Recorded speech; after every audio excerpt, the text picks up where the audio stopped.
Every time you see an ad on Google, Instagram, YouTube, or a shopping website, there's a paid campaign working behind the scenes. But here is the real question. Is that ad only getting clicks or is it actually bringing results?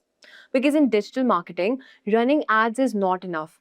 Businesses need to know which ads are working, which audience are responding, and how much each lead or sale is costing, and whether the money spent on campaigns is actually giving a good return.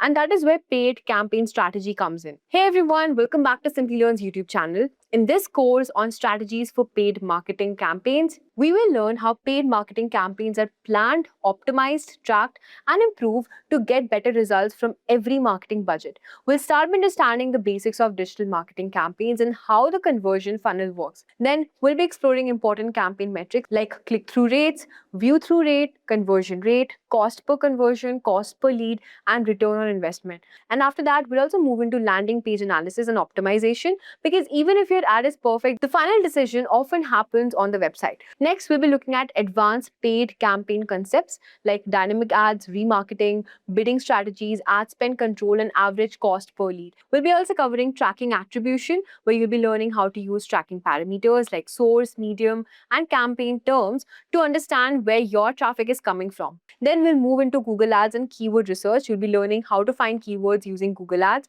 how to build keyword list, how to analyze search intent, and how AI tools like ChatGPT can help filter and improve keyword ideas faster. We'll also be exploring different ad types and targeting methods, including collection ads for e-commerce brands and location-based targeting, where marketers can include or exclude specific areas, cities, pin codes to reach the right audience. Towards the end, we'll focus on budgeting and campaign analysis. You'll be learning how to divide marketing budgets across proven platforms like Google Search, Meta, also while keeping some budget for testing new channels. And by the end of this course, you'll have a very clear understanding of how paid campaigns work, how to track campaign performance, how to optimize landing pages, and how to manage budgets, and most importantly, how to improve ROI from digital marketing campaigns. Also, if you want to become a digital marketer, I highly recommend you checking out this AI-powered digital marketing certificate program from SP Jain School of Global Management and Simplilearn. Now, this is a 5-month online course that will teach you everything you need to know about modern digital marketing. And it's designed specifically for the AI era we are living in right now. The best part is you'll be learning how to use AI tools like ChatGPT, Canva, SEMrush, along with 50 plus marketing tools that companies are actually using today. Now, this isn't just theory. You'll be getting live interactive classes with real professors from SP Jain Global, work on 7 hands-on project and mentor support, and study over 15 real-world case studies. The course covers everything from SEO, social media marketing to email campaigns, analytics, and automation. What really makes this course stand out is that you'll be getting free Meta and Google Ad credits so you can practice with. You can also run actual campaigns and see real results. Plus, they have Job Assist, the career support program that will help you optimize your profile, prepare for interviews, and also connect with top hiring companies. So what are you waiting for? Hurry up and enroll now. The course link is mentioned below. Now, before we get started, here's a quick quiz question for you. Which metric helps us understand whether a paid campaign is actually giving profit? Number of impressions, return on investment, number of hashtags, or page color? Let me know your answers in the comment section below. So yes, I will show you the platform. How does that look after? How does the platform look like? How does the dashboard look like? So we will go through that as well. But because today is our first session, we'll first clear all the basics. Okay. So what exactly is paid campaign or paid marketing? Okay. So there are very how should I say, in digital marketing there are many terminologies for this particular part of digital marketing, which we call as paid campaign. What I'll do is I'll open my Word doc as well along with it, so we can make some quick, short notes. So now paid campaigns, guys, either you can call them paid campaigns, you can call them PPC, you can also call them performance marketing. Okay, I mean, people use different terminologies, but basically, what exactly is this? Wherever you see some ads running, okay, where I mean, you see some ads, when you're watching some video on YouTube, you see some ads that pop up, which you can skip, sometime you can't skip. When you're scrolling on Instagram, you'll come across a lot of posts, again, that which you can skip, which you can't skip, like at least you'll have to go through it. So all this ads that you see on different platform, whether it's YouTube, whether it's Instagram, whether it's Google, whether it's Amazon, all of them are part of performance marketing or paid campaigns. So the person who works under this department are those who run ads on all of this platform. Okay, so I mean, see guys, you don't have to mug up the terminologies. Even if you understand what it means, and if even if you explain things in your own word, that is very fine. And at least in this industry, no one expect you to mug up things. Okay, you should just know the concept and explain it in your own words. That would work. Okay, so when I talk about paid campaign or performance marketing or PPC, it's nothing but all the ads that you see running. Okay, and you might see everywhere. Okay, with respect to the online media out there. Okay, now this is one of the most, how should I say, right now if I have to talk, this department is one of the most highest paying department and one of the most growing department. Why is that so? Because this is the only way for a business to quickly grow. Like if any business want to grow quickly, uh, one of the way they can do it is with the help of performance marketing. Okay, so like we have social media organic, where you do some posting on social media. It won't grow your business very quickly. Ideally, you have SEO, where you try to rank your website organically on the search engine. Even that would take time. But performance marketing is that department, or paid campaign is that part where you can quickly grow your business. You can run some ads, the person will see the ads, they'll click on it. If they're interested, they will get converted, and hence you would see nowadays a lot of openings coming for performance marketing. Performance marketing has been popular before COVID as well, but post COVID, people understood the importance of online marketing and all, right?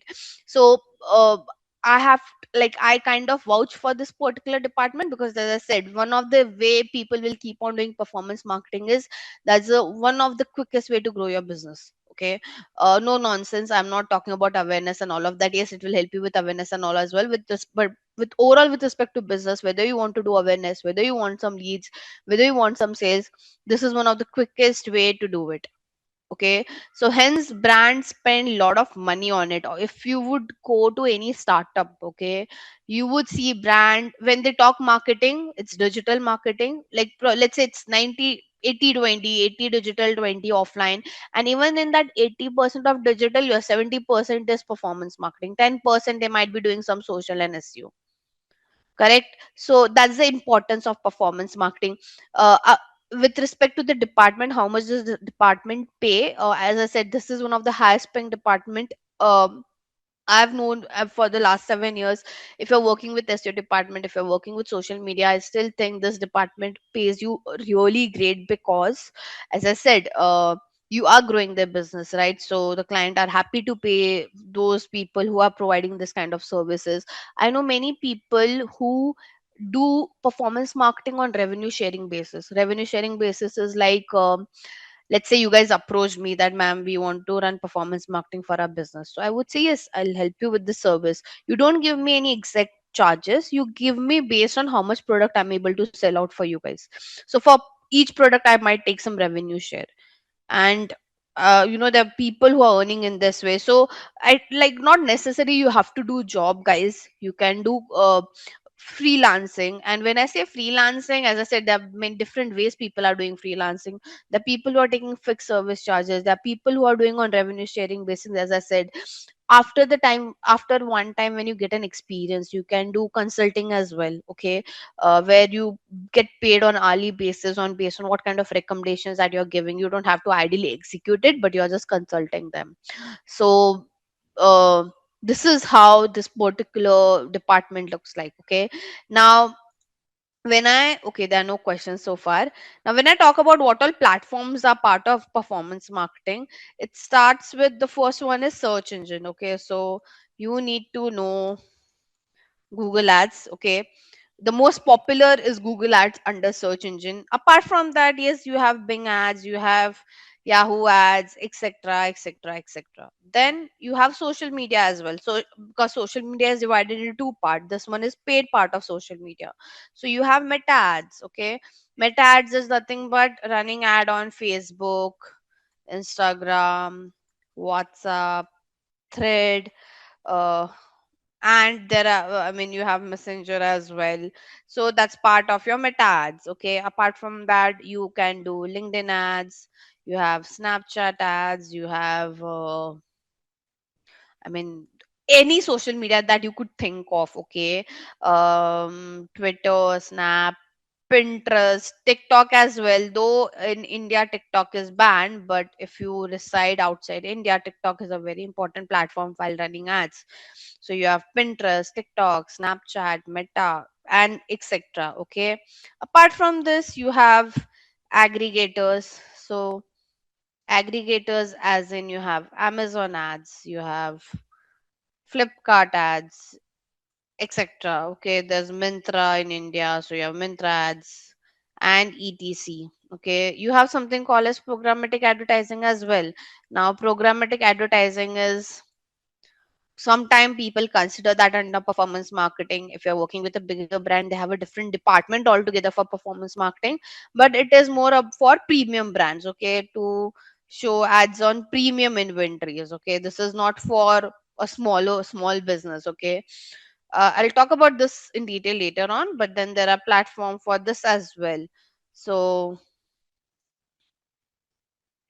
right. And again, it keeps on coming, guys. You can run ads on, let's say you can do nowadays affiliate marketing is also part of performance marketing.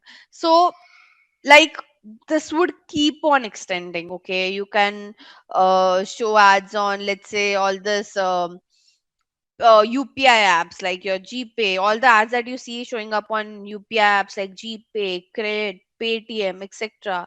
Even they are part of performance marketing. Okay, so performance marketing is a very big domain. Like, trust me, I've been working in this industry for such a long time. Even I couldn't cover off. So Tanu, growth marketing, performance marketing. In growth marketing, overall digital marketing that you do, it's more with respect to generating the with respect to growing business. Okay, so you would do performance marketing and growth marketing as well, but you'll do SEO, you'll do social media as well, but more with respect to the ROI perspective. Okay, and again, it has some more analytical part as well, so let's not divert over there as of for now. So ideally, your paid campaign consists of all this platform, and there are many more that are there in the market. Okay, now would you tell me that do I have to learn everything? No. Okay, for you guys, for a beginner, the most basic one that you guys should know is Google, and then Meta. Okay, so ideally, if you know Google, it's very easy for you to learn other search engine. If you know Meta, it is very easy for you to learn other social media platform. Okay, so ideally, I mean, I've been in the industry for the while, but there's still some platform that I didn't got opportunity to explore. Like, I didn't worked on Mintra ads yet. Okay, and that's very okay, because again, platforms keep on coming. Now, by the way, you have Apple ads, you have Samsung ads as well. So this will keep on coming. Okay, but if your basics are clear, you can work on any platform. Okay, programmatic advertising, guys, ideally no one can teach you practically, because this are premium platform. You have to work with premium brands. I also learned programmatic advertising when I started working in the international market. So when I started working with Adobe, that's where I got an exposure to learn programmatic advertising.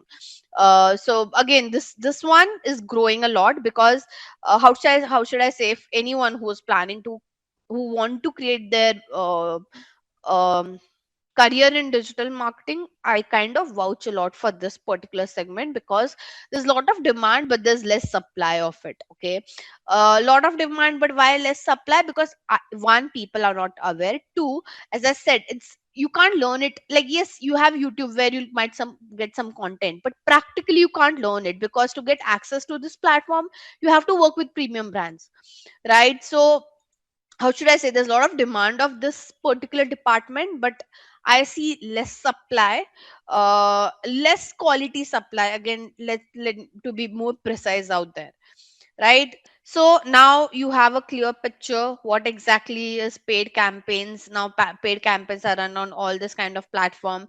We'll be majorly focusing on Google and Meta, as I said, because it's not I mean, even it's not, if you have to learn all of the platform, I don't know how many sessions you would need.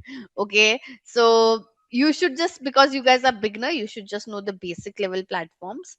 And yeah, rest, again, see, digital marketing, and especially this particular field, is like, you have to keep on upskilling every year.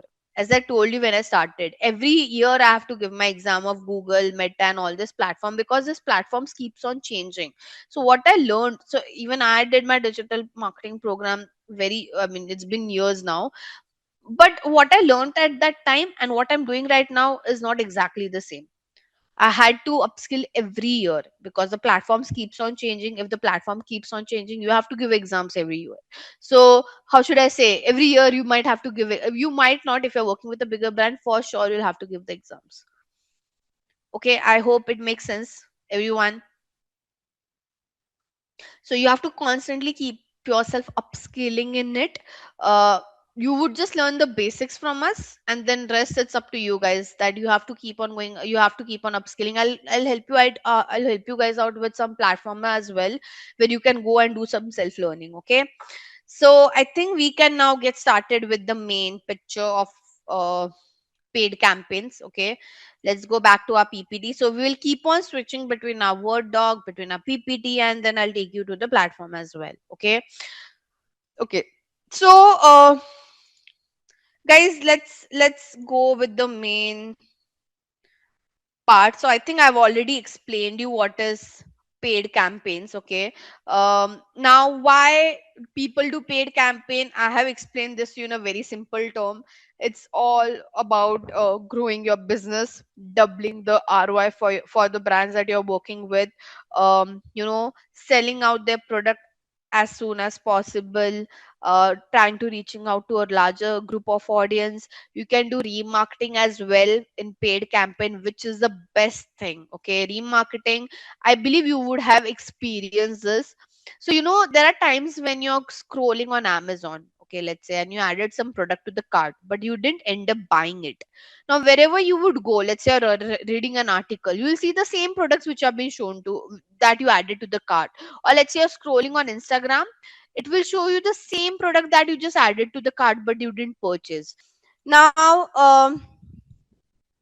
in paid campaign, guys, before I get you through the platforms, let's understand this funnel. Okay, this funnel is called as conversion funnel. Now conversion funnel is basically, how do you convert the user, what are the stages, how do we convert the user. Okay, so let's say it's a skincare brand, and now she wants to do paid campaigns for it.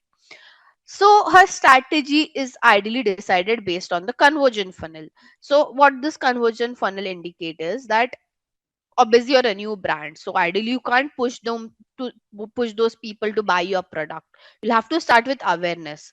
Awareness is, you have to reach out to as many people as possible.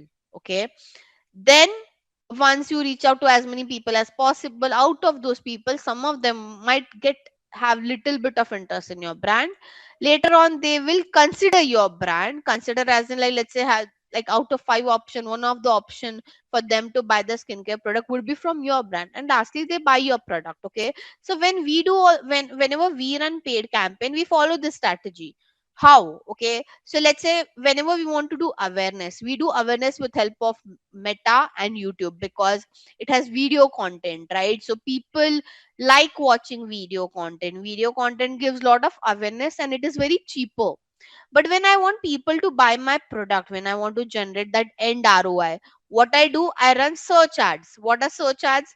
See this. So when I search for health insurance, okay, let's say I want to buy health insurance. Can you see the sponsored results by ICICI Lombard? These are all ads. Okay, this websites are not ranking organically; they are running ads. So when I want people to purchase directly, I run such kind of search ads. So hence, understanding this conversion funnel is very important, because, as I said, there are so many platforms where you can run ad. You have to find out which platforms will set well at which stage of funnel. Because we have so many platforms, we bifurcate, we try to divide them, that okay, I'll use Meta for awareness, but I'll use Google for conversion, right? Even the communication changes, right?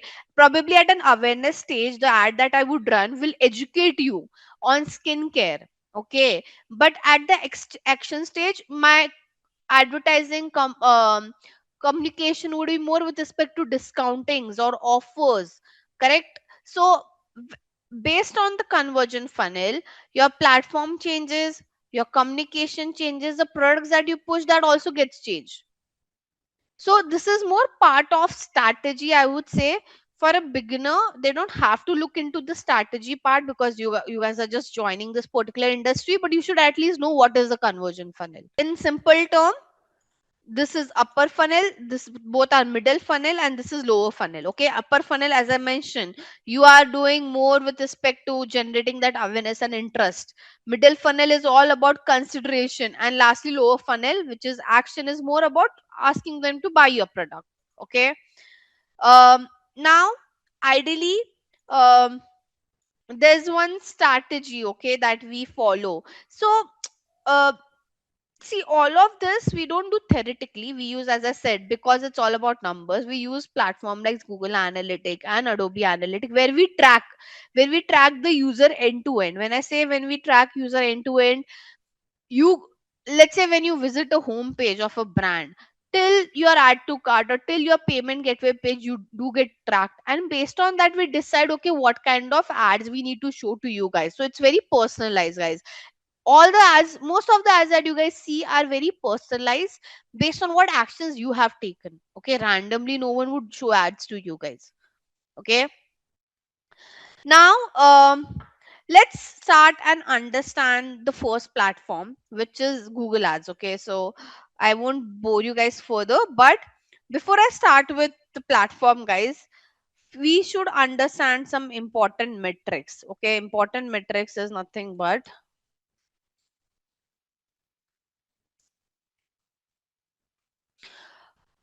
how should I say, what would you measure? Okay, we have discussed, we run ads, all of that, but the basic, the core of paid campaign is metrics. Basically, what are you measuring and what do we call them? Okay, so there are different kind of metrics out there, and I would discuss this in an Excel sheet where we'll take a hypothetical example. Okay, guys, if you don't understand anything, feel free to stop me there and there itself. So this is our metrics. Okay, this is some of metrics would need a formula, so I will put the formula as well over here. And yeah, we can get started, and here I'll write the conversion funnel, because as I said, the metrics also changes based on the conversion funnel. So let me just note down the metrics over here: impression, reach, frequency, clicks or link clicks, or landing page view, CPC, which we also call as cost per click or link click or landing page view. Then we have CTR, which we call as click through rate. Then we have engagement rate. We have cost per engagement. We have something called as amount spent.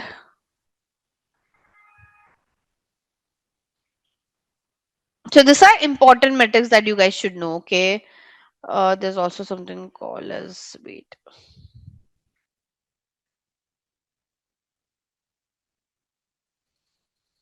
views, cost per view, view through rate, which we also call as VTR, CPV. Then we have something called as conversion result. Hmm.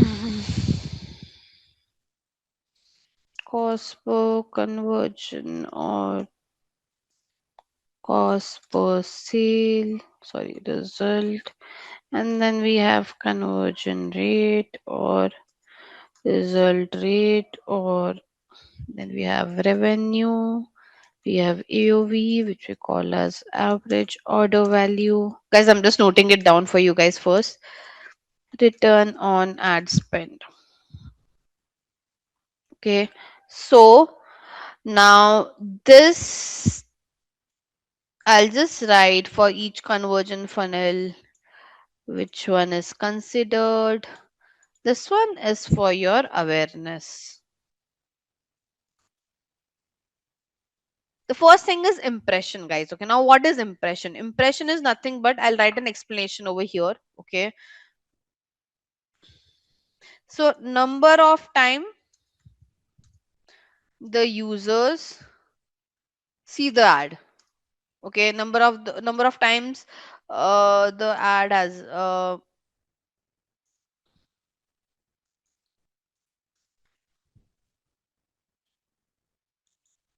Okay, so number of time the ad appears in front of the users. Okay, basically right now all these brands have got one impression because I'm seeing their ad: ICICI Lombard, HDFC Ergo, Care Insurance. Okay, if I scroll down there are some more ads: Axis, ACO. Correct. So impression is nothing but number of time a user sees your ad. Okay, then what is reach? Reach is unique users who saw the ad. So this is nothing but count of unique users who saw the ad. Okay, what's the difference between both, guys? Okay, so let's say now I will refresh this page again. Okay, I'm seeing this ad of like ICSI Lombard second time. Correct. First time I saw when I searched for health insurance. Second time when I refresh, I'm seeing ICSI Lombard's ad. So now ICSI Lombard has got two impression because two time I've seen the ad, but the reach is only one because I'm one unique user. Does that make sense, guys? Yes, no? So the difference between impression and reach is: impression is number of time your ad has been shown to a consumer. Reach is unique users who have seen the ad. So let's say right now here on the call, how many people do we have? Wait, let me check. Um, I could see there are 20 participants. Okay. Now imagine all 20 of you guys have seen the ad. My reach would be 20 because it's each one of you. But now let's say some of you might have seen ad multiple times, some of you might have seen once. So that is impression. Where we get one more metric, which is what we call as frequency. Okay, frequency is nothing. So now these numbers are very, by the way, just let's understand one more important thing over here. Okay, reach and impression can be equal. Okay, but but reach can never be more than impression. Okay, so this thing it's very important to know. So your reach and impression number can be equal. Okay, your, I'll write three conditions over here. Your impression can be greater than reach because, as I said, like my, if the impression is 10 and reaches 1, that means one person has seen ad 10 times. Okay, but it can't be it can't be vice versa. Your reach can never be more than impressions. Okay, so you would never see reach 10 and impression 1. That's not possible. Only no, when you say reach 10, that means at least impression should also be 10. So anytime when you're running ads and you see such kind of data, that means there's some wrong tracking happening on your website. So usually we see such kind of misalignment when there's some problem with the tracking. Okay, but as I said, your reach and impression number can be equal. Your impression can be greater than reach, as I said, because one user can see ad multiple time, but it can't be vice versa, that your reach is higher than impression. Okay, now this number, this frequency is nothing but, guys, so let's say I write some random number over here. Okay, can you tell me, like, are you able to understand anything over here? If I ask you guys to explain this to me, can you explain this? No, right? Like it's very difficult for you to do the maths. Can you do a maths over here and tell me, like, quickly, that one person has seen my ad how many times? No, right? Because it's a longer number. Obviously, when we are running ads, we see number much more longer numbers.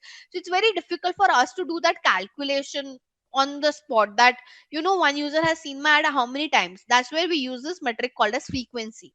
Okay. So with frequency, you can calculate each user has seen your ad how many times. Okay, I might increase this one more number because, so see this, as I keep adding number, I might add, let's say, 0. Can you see? So it's saying the frequency is 9.77. That means each user has seen my ad at least 10 times. Make sense, guys? So your impression divided by reach is nothing but your frequency. And for your information, guys, all the brands who are running ads on social media and internet other platform, they set the frequency. They decide you should see ad how many times. Those again, as I mentioned, randomly no brand would bombard ads to you guys because they are getting charged for it by the platform, right? So imagine all these brands who run paid campaign, they have to give money to the platform where they are showing the ads. They have to give money to people like me as well who run ads for them. So they are paying money twice. So now obviously they won't just blindly spend their money, right? So they set a frequency. They choose at the back end that a user should see my ad how many times. I hope I'm clear. A decent frequency is two to, like, 3 to 4 times a week. This is a decent frequency. Obviously you have to go aggressive. You have some sale coming up which will end in one day sale, end of season sale, whatever, Black Friday.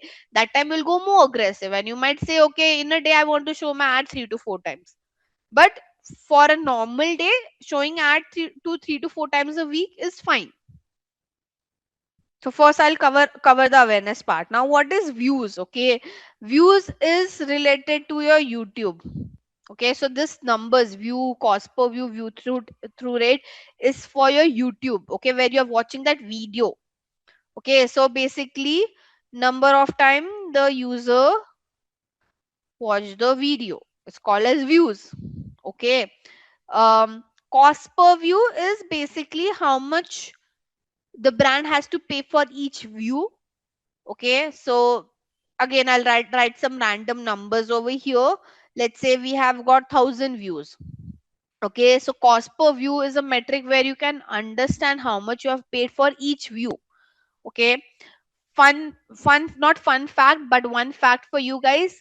um it's very dirt cheap to run a video campaign on YouTube because the cost per view is very less. If I have to tell you, the cost per view on YouTube is somewhere around 0.5 paisa to 1 rupee max.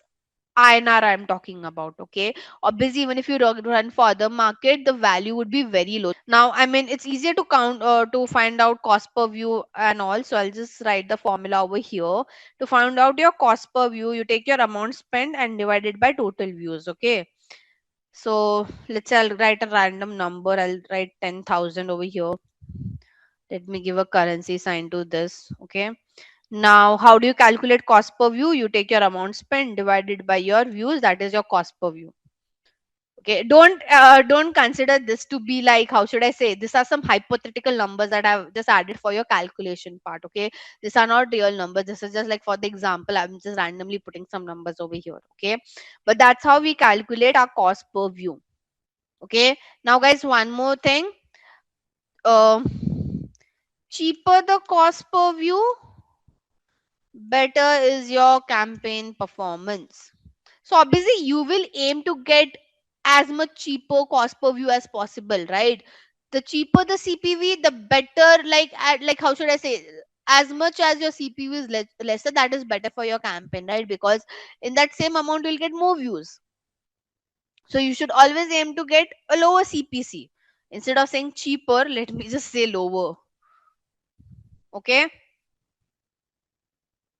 Then you have something called as view through rate. Now what is view through rate? View through rate is to understand number of time my ad was shown to a consumer. Out of that, how many people have viewed that particular ad. Okay, now imagine I'm just showing again the same numbers to you guys. Let me just take something, a very different number. Okay, this one. Now we can see impression count, we can see view count. Imagine you have to explain this to your client that, sir, we have got I don't know, like 6 crore 38 lakh 38,222 impression. Out of that, we have got 65,421 views. Can that person understand anything, like whether it's a good number or a bad number? No, right? So hence we calculate with the help of this formula of view through rate. Okay, which is, how do we calculate it? You just have to take your views divided by your impression, and you have to do it to 100 because you calculate this in a percentage format. Okay, so we take our views divided by impression, and then you don't have to do into 100. You can just use a percentage sign. Now it is coming 0 because the decimal value is, you have to add the decimal. So my view through rate is around 0.10%. Okay, so higher the VTR, better is campaign performance. Okay, now right now it's very poor. If you see the number, 0.10% is like there's so many people who have seen the ad, but only lesser people have viewed that particular video. So your goal always should be to decrease your CPV and to increase your VTR. Now if I put one more number over here, my VTR would obviously increase. So that's what we have under awareness. Awareness, impression, reach, frequency, views, cost per view, view through rate. Okay. I've just wrote whatever important things you should know. If you want at the end, you guys can click a screenshot, or I can copy paste the content and put it in the chat as well. Okay. Don't worry. And you have the recording so you can go through it again. Now, let's go to consideration. Consideration is nothing but now the person knows your brand. Now they're at the stage of, let's say, I want to buy a face wash. Okay, so let's say, I was facing some issue with acne. I was doing a research that what is good for acne treatment, so and so. So that's when I was at an awareness stage. Now I have figured out what are the good, I have shortlisted 4 to 5 brands which are good for acne control. So that's what we call as consideration stage. Now in that consideration stage, the user is also considering your brand over there. Okay, now for consideration stage, guys, these are the metrics that we look after. It's better to color code so you guys can understand it in a better way.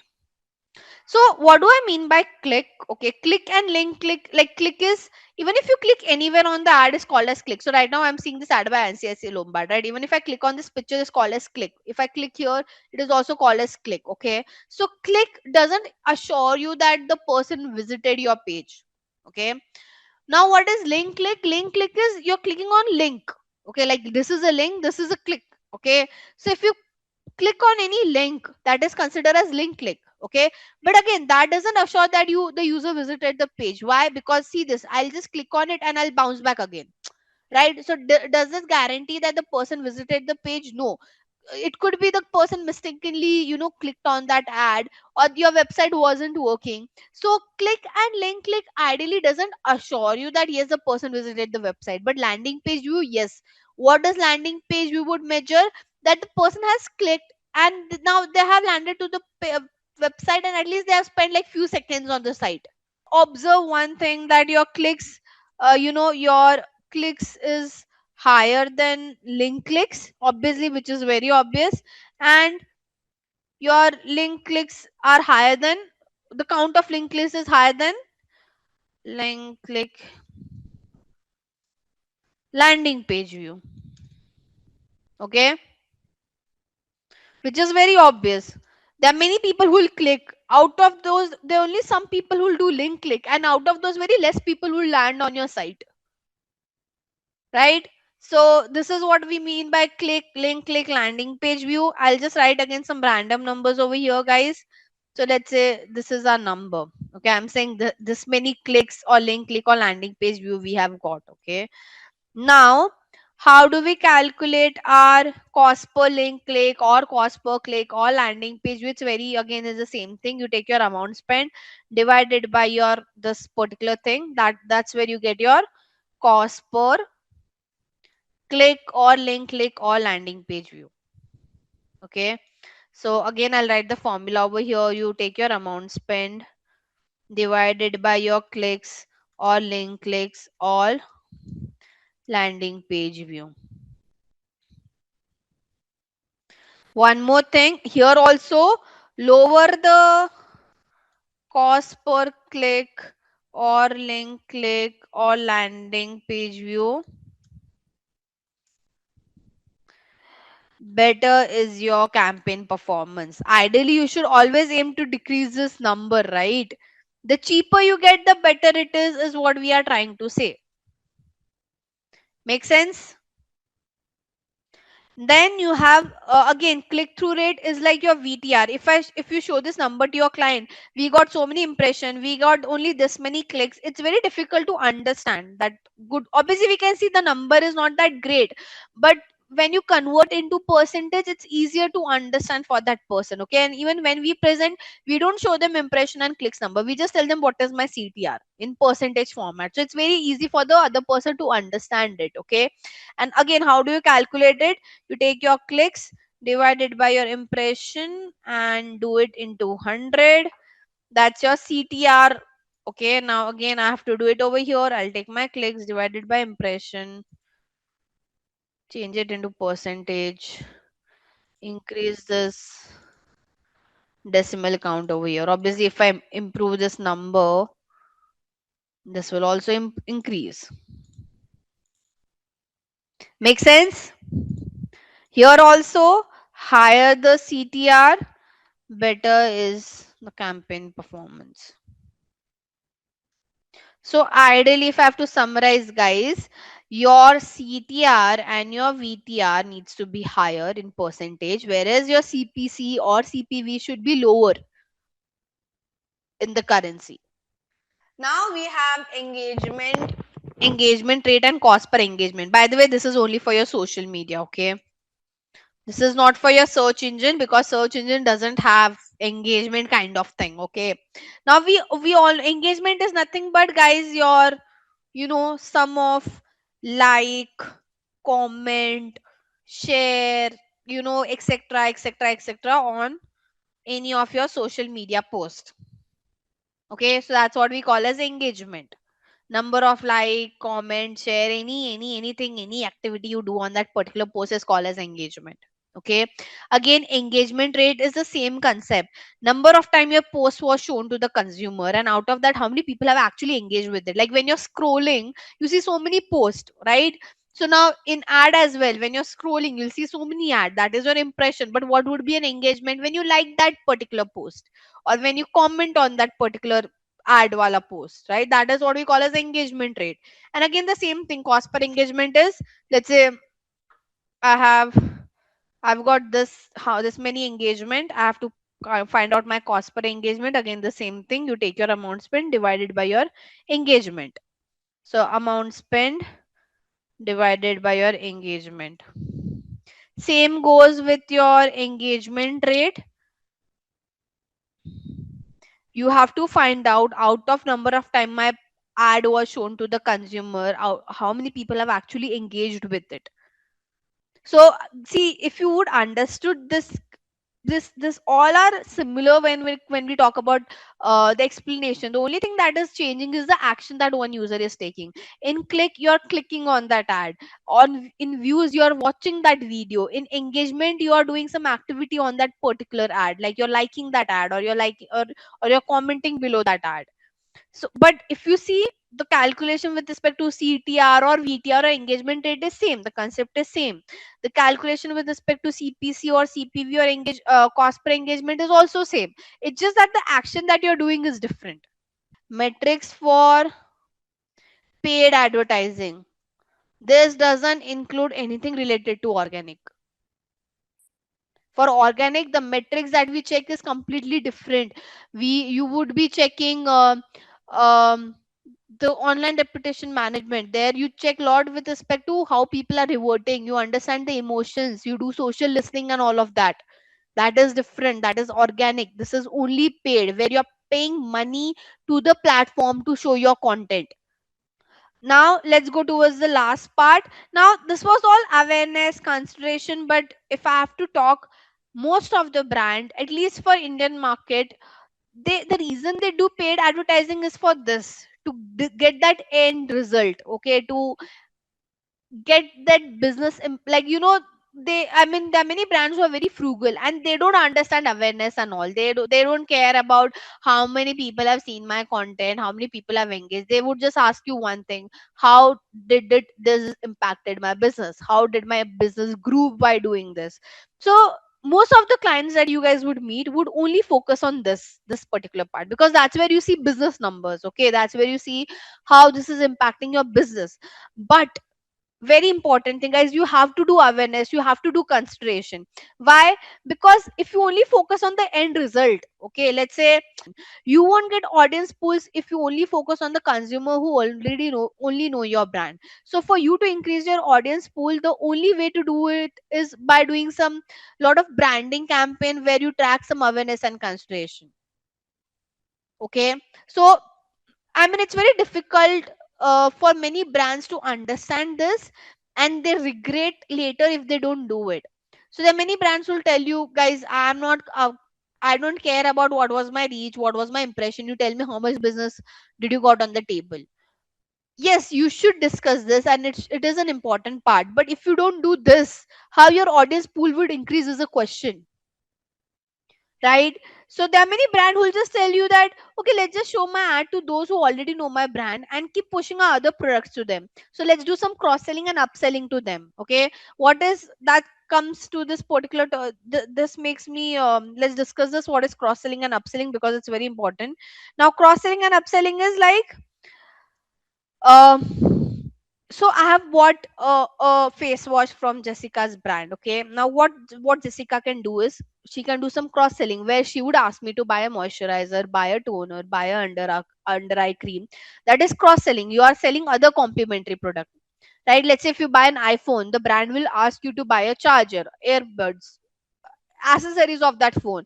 That is cross selling. Upselling is you are selling a more premium version of the existing product. Let's say if you buy an iPhone 16, the brand would ask you or push you to buy iPhone 17 Pro Max or whatever it is.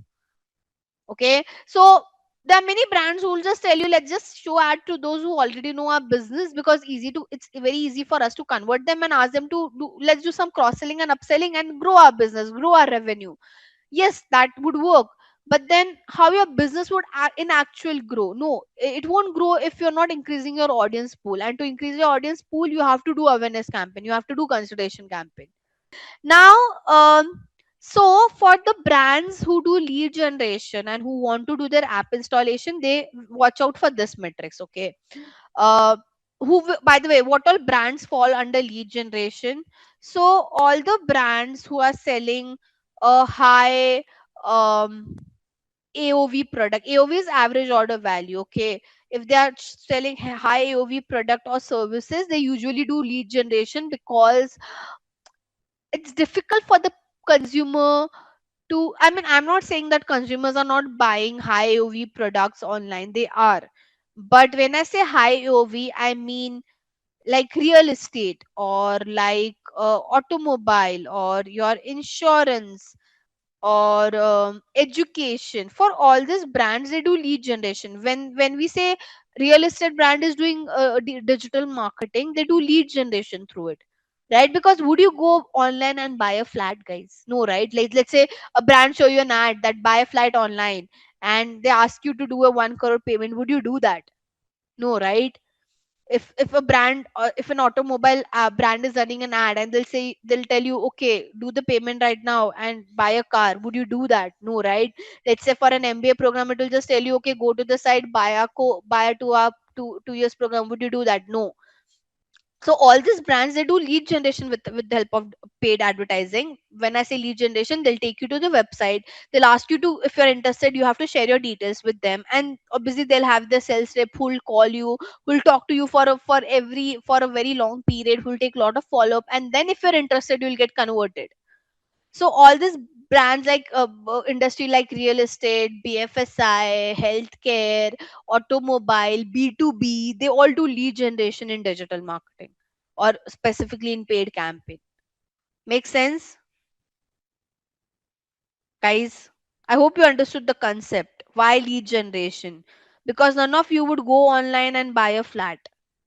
Like, you won't do that 1 crore transaction, right? Like, by just seeing some pictures and like, oh, I like a flat, and I'll book it online and I'll do the payment. Would you do that? No, right? Example of this, see, this health insurance person, they are doing that only. When I clicked on the ad, is it asking me to buy the insurance now? No, it's asking me just for my details. So when I fill this detail, this people will call me and they'll guide me on what are different kind of insurance do they have, which will suits for my budget, etc., etc., etc. Same, like right now I reside in Pune. So let's say if I'm searching, I want to buy a 2 BHK flat in my city. I'll search for it. Can you see Godrej property? Godrej brand is running an ad, a search ad. If I click on it, it will ask me, can you see inquire now? And here I have to give my details. They will call me. The sales rep would call me. They'll do some offline schedule, and then I'll convert. But so all this people who call you, all those brands who call you, guys, the leads that they get is from paid campaign. So that's what we have. I mean, so all the brands who are doing lead generation, they look after the stream metrics, even app install. Now it's very obvious the brands who have an app, they can only do app install campaign. Okay, not every other brand can do an app install campaign. But what exact? So hence I've mentioned over here result slash lead slash sale. Right. So when I say conversion or result, it is very different from brand to brand. For many brands, a conversion or a result would be that yes, the person went on the site and they gave their details. For many brands, a conversion would be yes, they went on the site and they bought the product. For many brands, a conversion would be they installed the app. So the meaning of conversion or results keep on changing from brand to brand. There's no standard definition for it. Okay. So again, the same concept. Basically, conversion is nothing but out of the number of people who saw the ad, and then some of them who clicked on that ad, how many people actually got converted? Basically, how many people took that end action that you wanted them to take? Okay, so how many user took the end final action that you wanted to that you wanted them to take on your site? Okay. So let's say out of how many clicks did we got? 1,21,111 clicks. Let's say we got around 411 conversion. So again, the same concept, cost per conversion is where you take your spend divided by this. That is your cost per conversion. If I might just say only 40 people got converted, right? So your amount spent divided by total conversion is my cost per conversion. Again, you have to aim that lower the cost per conversion, better is for your campaign, so that in the same amount will get more conversion. Better is your campaign performance.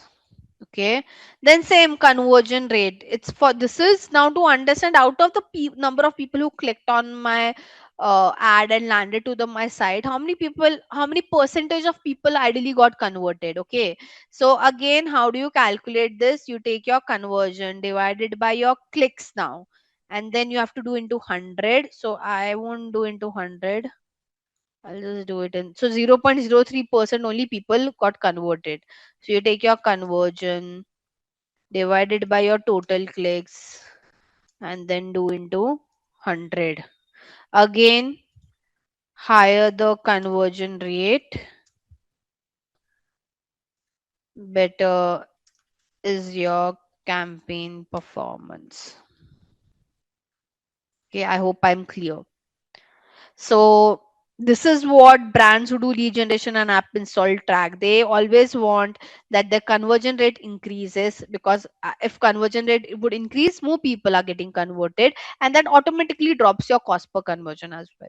Now for sales, okay, so for all, when I say this is for all your e-commerce brand. Okay, any brand who's selling online, when I say saying selling online, people can go and buy the product online. For them, they track this number. Okay, for them, yes, they also check how many people bought the product, but more than how many people bought the product, for them these numbers are very important. Okay, starting with revenue. So revenue is nothing but sum of price of all the product that got sold.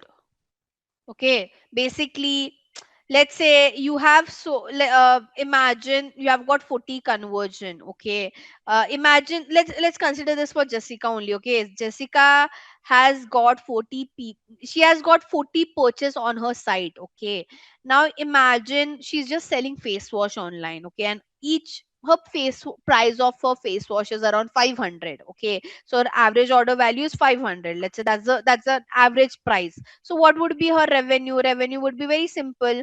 The price of that product into the number of purchase that she has got. So that is what we call as revenue. Okay, revenue is nothing but if you sum all the prices of the products that got sold, that is a revenue. Correct? I hope I'm clear, guys. So revenue, the brand would want to see how much revenue they're able to generate. They'll also check their average order value because they want to know consumers are buying what kind of products. Okay, with average order value you understand the trend. Are people buying my cheaper product or they are buying more expensive product from my site? Okay, so how should I say, ideally if your AOV is high, your revenue is also high. Imagine the face wash that Jessica is selling is for around 3000.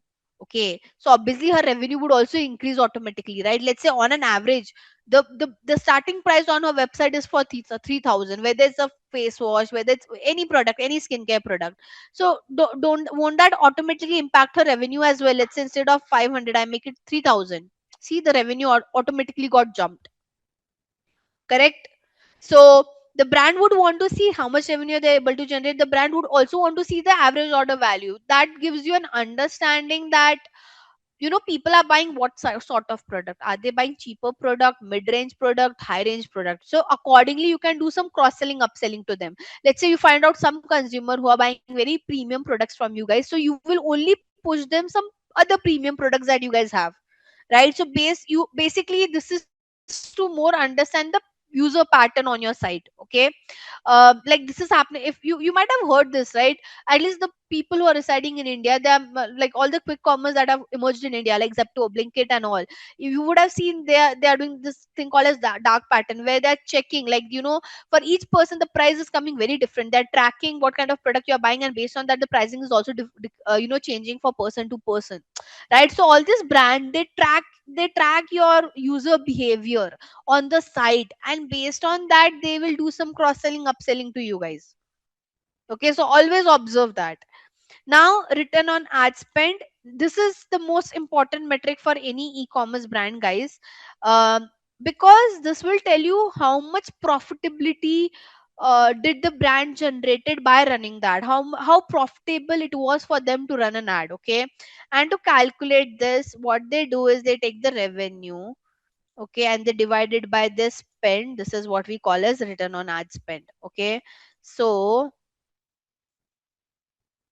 basically, let me just write it down over here. Revenue divided by total spend is your OS. So you might have heard this term, right? I need 1x return, I need 2x return, I need 10x return, right? It's the same thing. So basically what this is trying to tell you, like after you have just spent 10,000 but you have got a business of 1,20,000, which is nothing but 12x of return.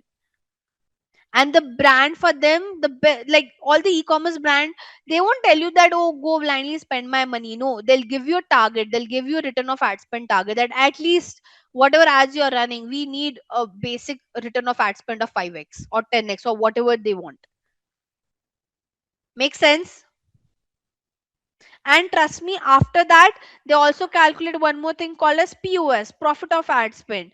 Now, in profit of ad spend, what they do, they also, so when they talk about the spend, they don't just take the advertising spend, they also take how much they have spent on creating that product, how much they are paying for the office space, how much they are paying to the employee.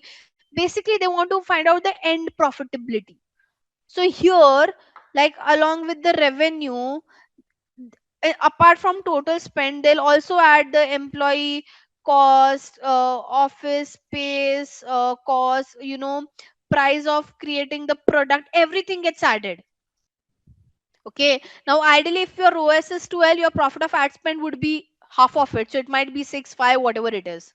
It will be lesser only, right? Because you're adding so much costing, other costing as well. Yep.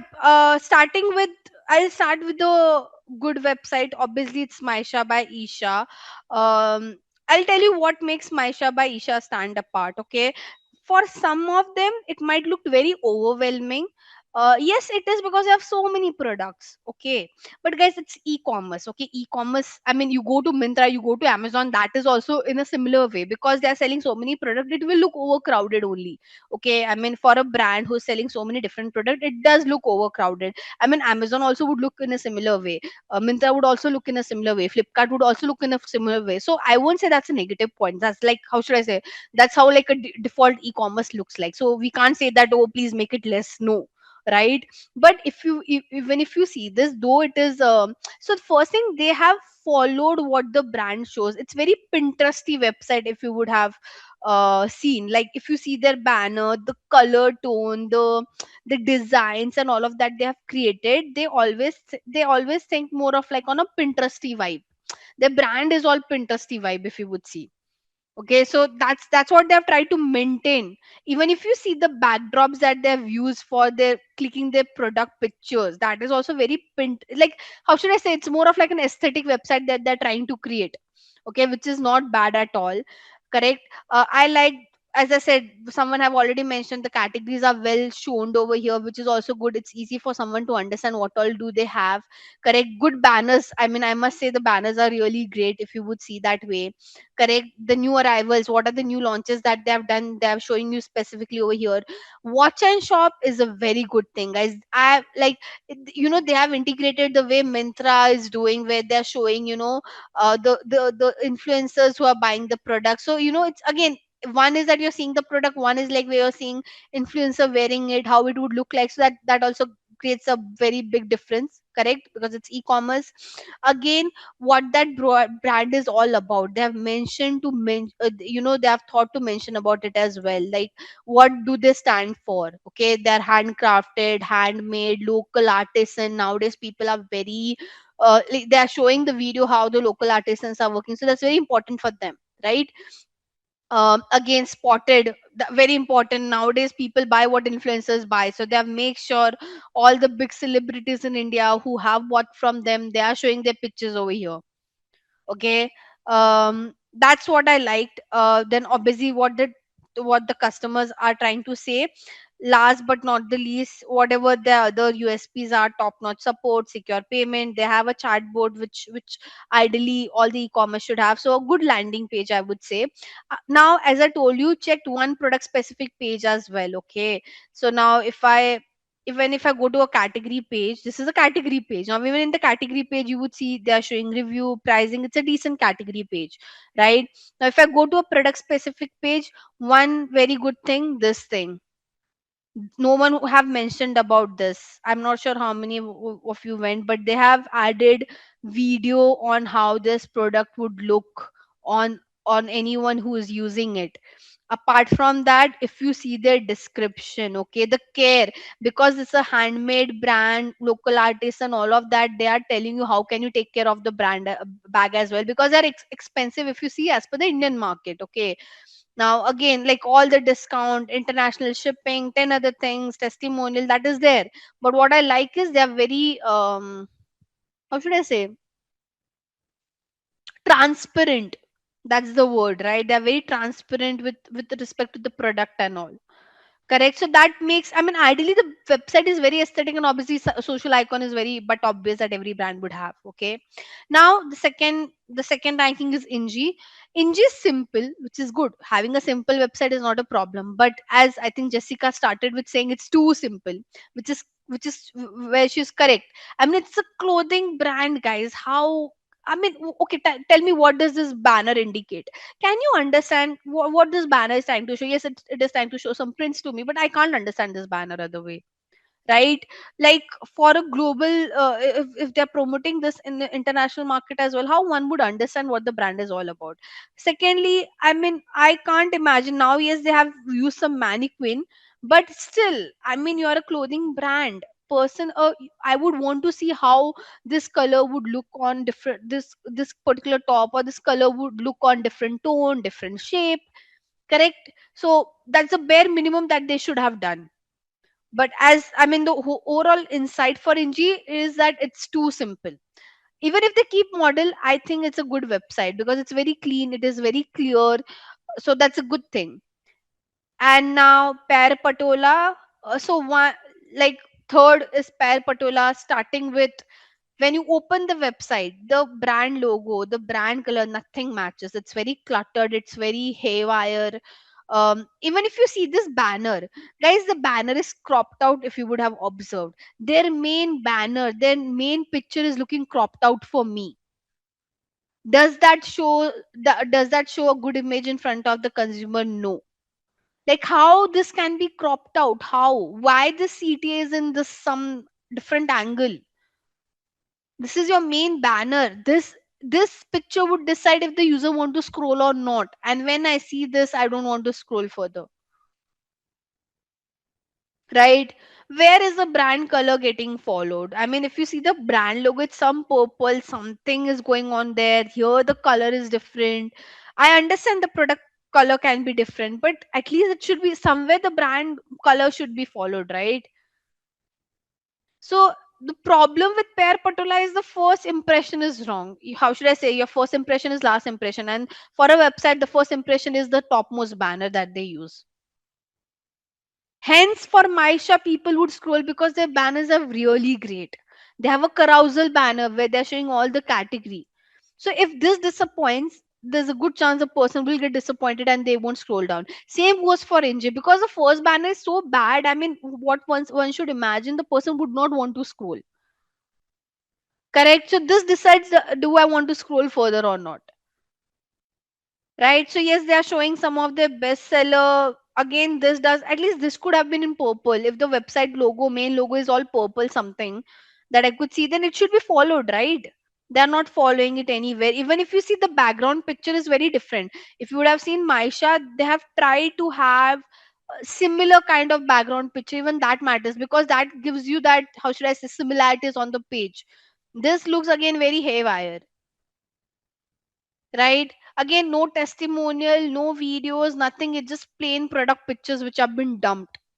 So you have to guide them. Okay, this should be here. This is how the color, this color should would might go well. This font size would might go well. Okay.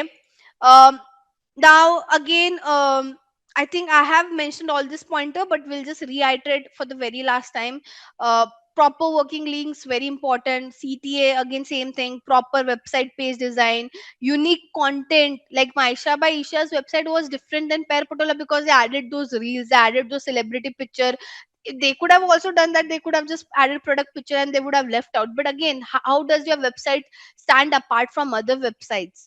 Right? So you have to make your content unique. Again, speed, very important. Hierarchy is nothing but the way Maisha has categorized the product, right? It's easy to navigate. So easier the navigation, like your navigation should be easy and smooth. The person shouldn't find it difficult to navigate. How should I go to other categories? Right? Understanding your customer pulse, the pricing, the videos, again the testimonials that you put. So ideally, even if you check all of this, um, you will create a good decent website. And last but not the least, how easy it is to read your website. Okay, so again, your font size should be big enough to read, right? There shouldn't be overspacing, there shouldn't be underspacing. A clear, ideally clear spacing is something that's been required. You have to follow your color theory, as I mentioned. I mean, Maisha website was all about making it look aesthetic. HDFC was all about following the brand color and the font size. So your font size, font color should be constant ideally. Okay, and it should be user friendly, again, as mentioned over here. uh, don't use, like, you can avoid using bright colors on all the places. But as like, imagine SDFC was using red only at some places. It wasn't entirely a red website. Where all did they use red? They used red only for the icon, they used red only for the CTA and their made headline. Rest of the content was in black and white. So it wasn't like they didn't just incorporated red everywhere, right? Otherwise it would have looked too bad.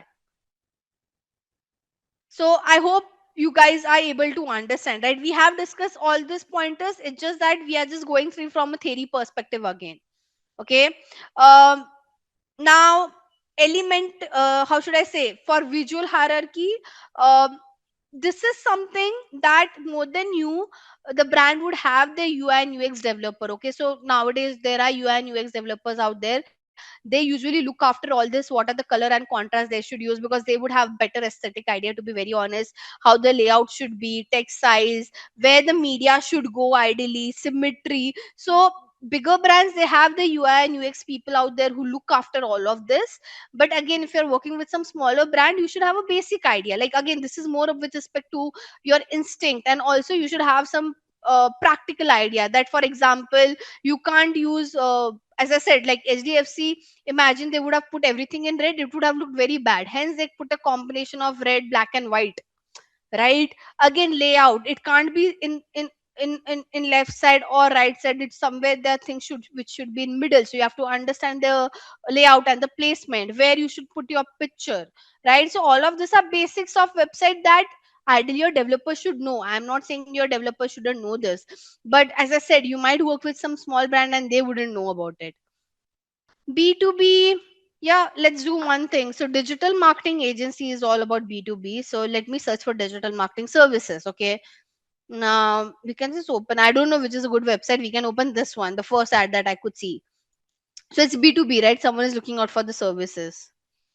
I don't like the website much. I mean, it's directly taking me to a form. No information. Now, see, I'll tell you what's the problem with this B2B website. Okay, as I told you, whenever you do lead generation, guys, try to have one page only. Don't take the user to other pages, because they will get distracted, right? So whenever you do lead generation, create a static landing page. Static landing page is like one page website only. E-commerce, they can't do it because a person is buying the product. But now here, like, they have taken me to this form. Okay, now let's say I will say, let me know more about the brand, so I'll go and read some case studies. Don't you think I'll get distracted when I go to another page? So that's the problem. Now this brand, the problem is they haven't created the static landing page. They should have done that. Let me see some another website if there's any. This one, this one is still interesting, because see, they're talking about all the work that they have done. So at least they're talking about their portfolio, PR, print and OH. Hmm. But again, it should have been static, I would say. Because for lead generation, you get, see, now it's very overwhelming. The problem is when you take a person to such kind of website where a person can go to other pages as well, it gets very overwhelming. People get distracted. So, ideally, even for a B2B lead generation, because B2B also do lead generation, this page is good. I'm not saying the page is not good. The only problem is I'll get distracted over here. And too many color, too many things going on again. I like one brand. I'll show you which brand do I like. If they're running any ad right now. They're not running an ad. This is their main basic page, but I like this brand a lot when it comes to their website for B2B. It's very, so now see this one, okay? They are showing who they are partner with what kind of e-commerce brand, okay? If you would see over here, they have listed out all the brand in a very good way. Okay, again, how, what kind of impacts they have created. This is a very clean B2B website is what I would say. Again, they are not running an ad, otherwise we would have seen a static landing page as well. But again, for B2B, it again, it shouldn't be very much overwhelming when you're doing lead generation. It has to be very clear, picture perfect. And again, not a lot of too much color going on. For that one, it was too much color, too many different colors going on. This one is still simple. So they are making sure they're following navy blue, light blue, that's it, and black as their content, content, text color. So this one is a good B2B landing page, is what I would say. And at the end of the day, they've kept a form. It's just that imagine this to be a static landing page. Imagine they don't have this navigation only. Then this is a good static landing page, I would say. Okay, so today let's just focus on these three topics, and then the remaining part would be covered in our last session. Okay, so yeah, today let's just focus on this three. So starting with dynamic ads. Now, when I talk about dynamic ads, guys, what exactly is a dynamic ad? Okay, so this ads, the name dynamic means that this ads keep on changing based on um, the nature of the user. Okay, so basically, um let's say again, you can call dynamic ads as remarketing ad as well. So based on, how should I say, um, the kind of product you check, the kind of category you check for any particular brand, what the kind of details that you check for any brand, okay, based on that, that brand will personalize ad for each of their consumer, and that's why this ad is called as a dynamic ad. Okay. And by the way, I mean, this ad is very popular because as I said, it has product personalization, which is very important. We are with dynamic ad, we do remarketing. If I have to show you a classic example of this would be, so let me see if today I can see any remarketing ads. It will take some time to load. So this is, this all these dynamic ads can be shown on social media platform as well. It also been shown on third party websites and app as well. Right now I'm trying to check if there are some dynamic ads that would appear on third party. This is a third party website, so I'm just trying to see if we can see something on those lines. Let's wait for this to load, but till the time we can cover the other aspects. So yeah, I mean, because you are doing product personalization with dynamic ads and you are doing remarketing, automatically it will improve your convergence, automatically it will improve your sales number. Okay. And it will also enhance your brand value, because um whenever a consumer feel that, the brand is doing some personalization with respect to their creative or copy, that does create a difference. So yes, now when I talk about dynamic ad, guys, few things that determine, or few factors that you have to decide to create a good dynamic ad. First is the budget, because obviously it's an ad, so you'll have to spend a good amount of money for it. Okay. Then obviously type of ad, like do you want to show your dynamic ad in an image format or a video format or a carousel format or a collection format, needs to be decided. It has to be mobile friendly. I mean, whenever you create an ad, you have to think it from mobile perspective as well. You have to also decide your target audience, basically whom you want to show this dynamic ad. Okay. Now let's see if this, it's still not loading. Ideally I see a lot of remarketing dynamic ads over here on this page. I'm just waiting for this to load. Hmm. Hmm. Hmm. Hmm. Hmm. Hmm. Let me see if anything can happen over here. Okay. Anyways, now with dynamic ad, as I mentioned, the major thing that we do is we do remarketing or retargeting, where directly the advertiser would show ad to consumer who didn't convert. Okay. Now remarketing, as I mentioned, majorly when we think of remarketing, it is always showing ad to those who didn't convert, but there are brands who do remarketing to those audience also who are already converted, because again you want to do some upselling and cross selling to them. Right. Now how this dynamic ads, like there are some specific requirement of creating this dynamic ads, and I'll take you through each one of them. So if you want to run this dynamic ads on social media platform like Meta, okay, or any of the Meta platform like your Instagram or Facebook, these three things are required. Okay. Without these three things, you can't run a dynamic ad. This is how your ads manager would look like. Okay. This is the backend where all the bigger brands, they create their campaign on this part. Okay. So by the way, in future, whenever you want to access ads manager, what you can do is you can just log into your Facebook account. Okay. You all would have a Facebook account, and in your Facebook account, towards this opposite side, I mean towards this corner, you would see this ads manager section, and this is where you can access the backend. Now this backend is nothing but, this is where all the big brands create their campaign. Right. So this is where we create the ads, and that's how you see those ads on when you're scrolling on Instagram. Okay. This is the tool where you can create ads that you want to show on Instagram, Facebook, WhatsApp, Thread. Okay. So all the platform which have been owned by Meta, and you want to show ads on those platform, you have to access this ads manager. Any one of you can access it. You just need a Facebook account. As I mentioned, whenever you log into your Facebook account, towards this corner, you'll see an option of ads manager. You just have to tap on it, and it will take you to a backend like this. Okay, I hope I'm clear. So this is what I mean by ads manager. Now, so you to run a dynamic ad, you need ad manager. Apart from this, guys, you need a very important thing called as Facebook Pixel and Facebook Software Development Kit.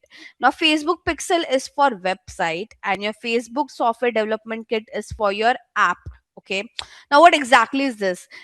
This are codes which also this ads manager will give you some codes that you need to place on your website. Okay, now why you have to place this code on the website? Because imagine, guys, let's just only talk about Facebook right now, ignore other platform. Okay, imagine, we'll take the example, launch her website, she has a brand now. She would be starting running ads on Instagram, right? So before she starts running ads on Instagram, she should place this Facebook pixel on her website. How she would do this? Okay, okay, this is your ads manager. You have to go to your events manager, okay, and that's where you get your Facebook pixel code. Okay, so the job of Jessica would be to go over here, get the code, and give it to the developer who created her website. Okay, so here she would say website. There's some glitch right now, guys. Yeah, so guys, you as you go to the event manager, it takes you to a page like this. Okay, and here, let me.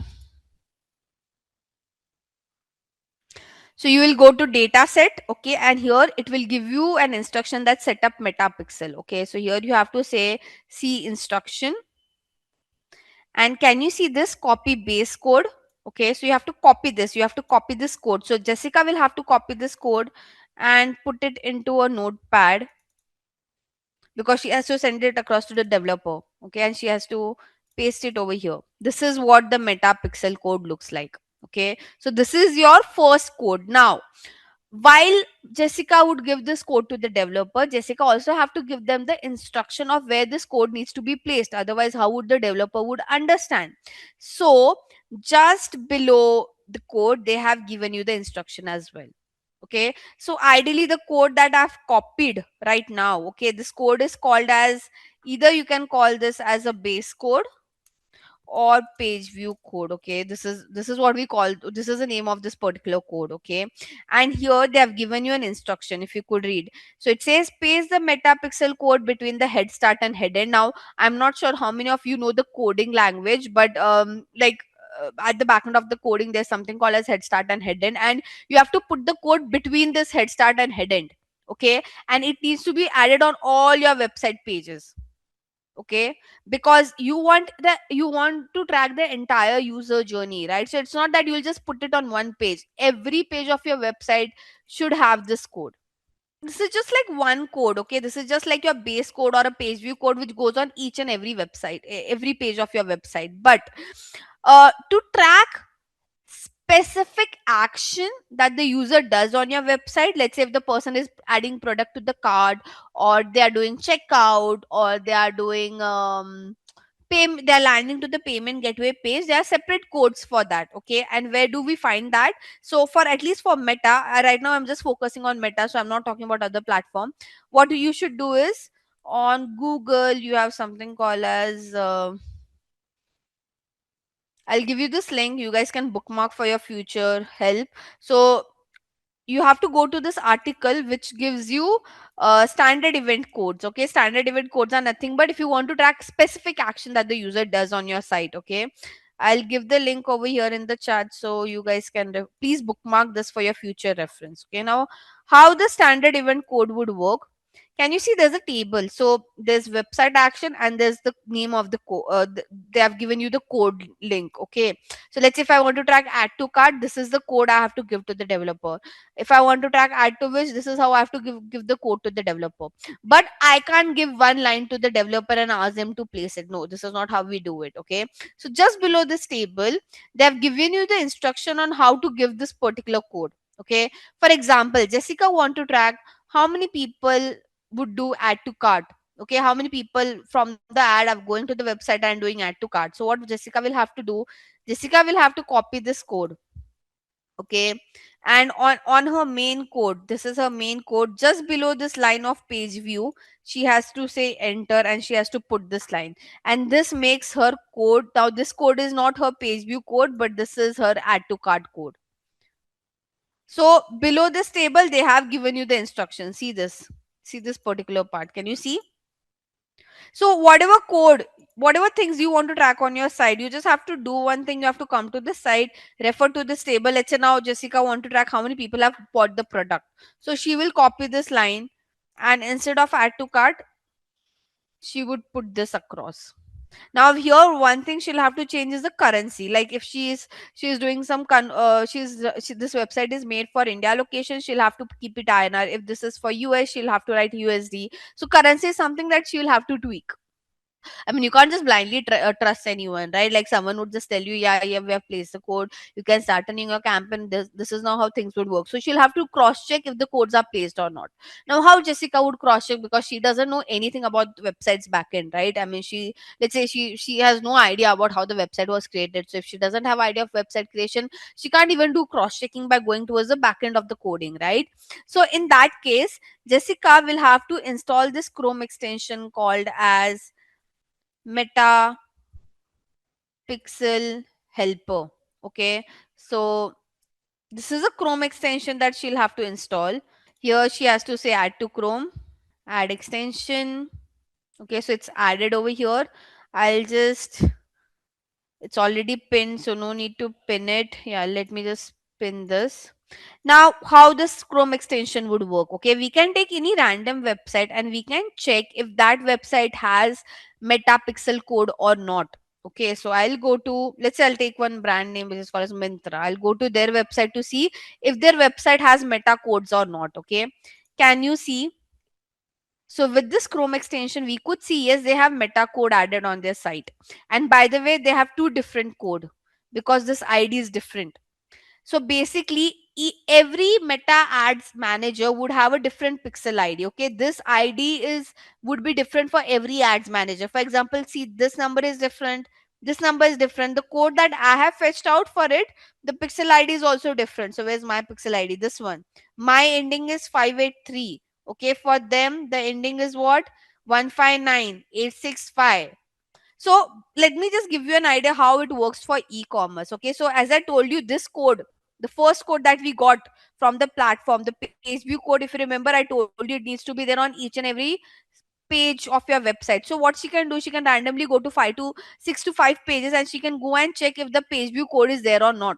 Okay, so yeah, we can see the page view code is there. I'll again randomly go to any other page to see if the page view code is showing up or not. So it's there, right? Makes sense. So randomly she can check like this. Now apart from page view code, as I told you, let's say, Jessica has also given add to cart code. Jessica has also given view content code. Basically view content code is given to put to fetch data of what are some specific product pages a user have visited, right? So now she will have to check if the view content code is firing or not. So clearly she can see, right, view content code is also showing up. This green tick mark indicate the codes are placed properly. If you see this in red, that means there's some problem with the code. Okay, now what I'll do to check further if the add to cart code is there or not, what I'll do, I'll try to add one product to the cart and see. So I have sent add to cart. Can you see there's an add to cart code that got fired over here with all the detail of the product? So the price of the product, everything got fetched out over here. Can you see this? Similarly, when I'll try to do further process, like I want to now buy this product, I have to check if the code is firing for the payment page or not, if the code is firing at the checkout page or not, did the code fired at the thank you page or not. So this is a use case of this Chrome extension. It will help you to see once the developer plays the code, is it getting firing, if is the code getting fired properly or not, and if the tracking is happening properly or not. Let's go to the next part, and then there's something called as product catalog. Now product catalog is, okay, basically again on your ads manager, guys. So this is my ads manager. There is something called as commerce manager. Okay, so we can't, like I told you, right, you will see only those products as an ad, basically those products which you guys have checked on. Let me see if it's still appearing or not. I mean, I'm not sure what's wrong with this website today. Usually it does show the content. I mean, it's still not loaded yet today, sadly. Anyways, coming back to my point, I'll keep this page the way it is for some time again. uh so try to understand, guys, that whatever products that you guys see when you're scrolling on Instagram, most of those products, as an ad that have been shown to you guys, are the products that you just checked recently. Okay, now those details are not fetched from your website, but those details are fetched from your commerce manager. Okay, Google have something called as merchant center. On Meta we have something called as commerce manager, and there, that's where what brand do. I'll just show you what usually brand tend to do with it. So this is the, sorry, commerce manager, and they create a catalog. Okay, so I've created some lot of dummy catalogs over here. I can create one for you guys as well if you would want. mm, so I'll create a new catalog to show you this. Okay, so here you can just say add an account, right? So you can say create a catalog, and you can mention what you are promoting. So if you're promoting some online product, you can choose that. If you're promoting some local product, you can choose that. Even for travel, property and auto, we can create a catalog. You have to give name of the catalog, like what would you call this catalog. So whatever your business name is, you can write that. Right now I'm just writing XYZ. Okay, this one is bit technical, guys. Even if you know, I am just showing you this to understand the context. Not, no one would expect you to create a catalog because it's too technical for a beginner to get into it.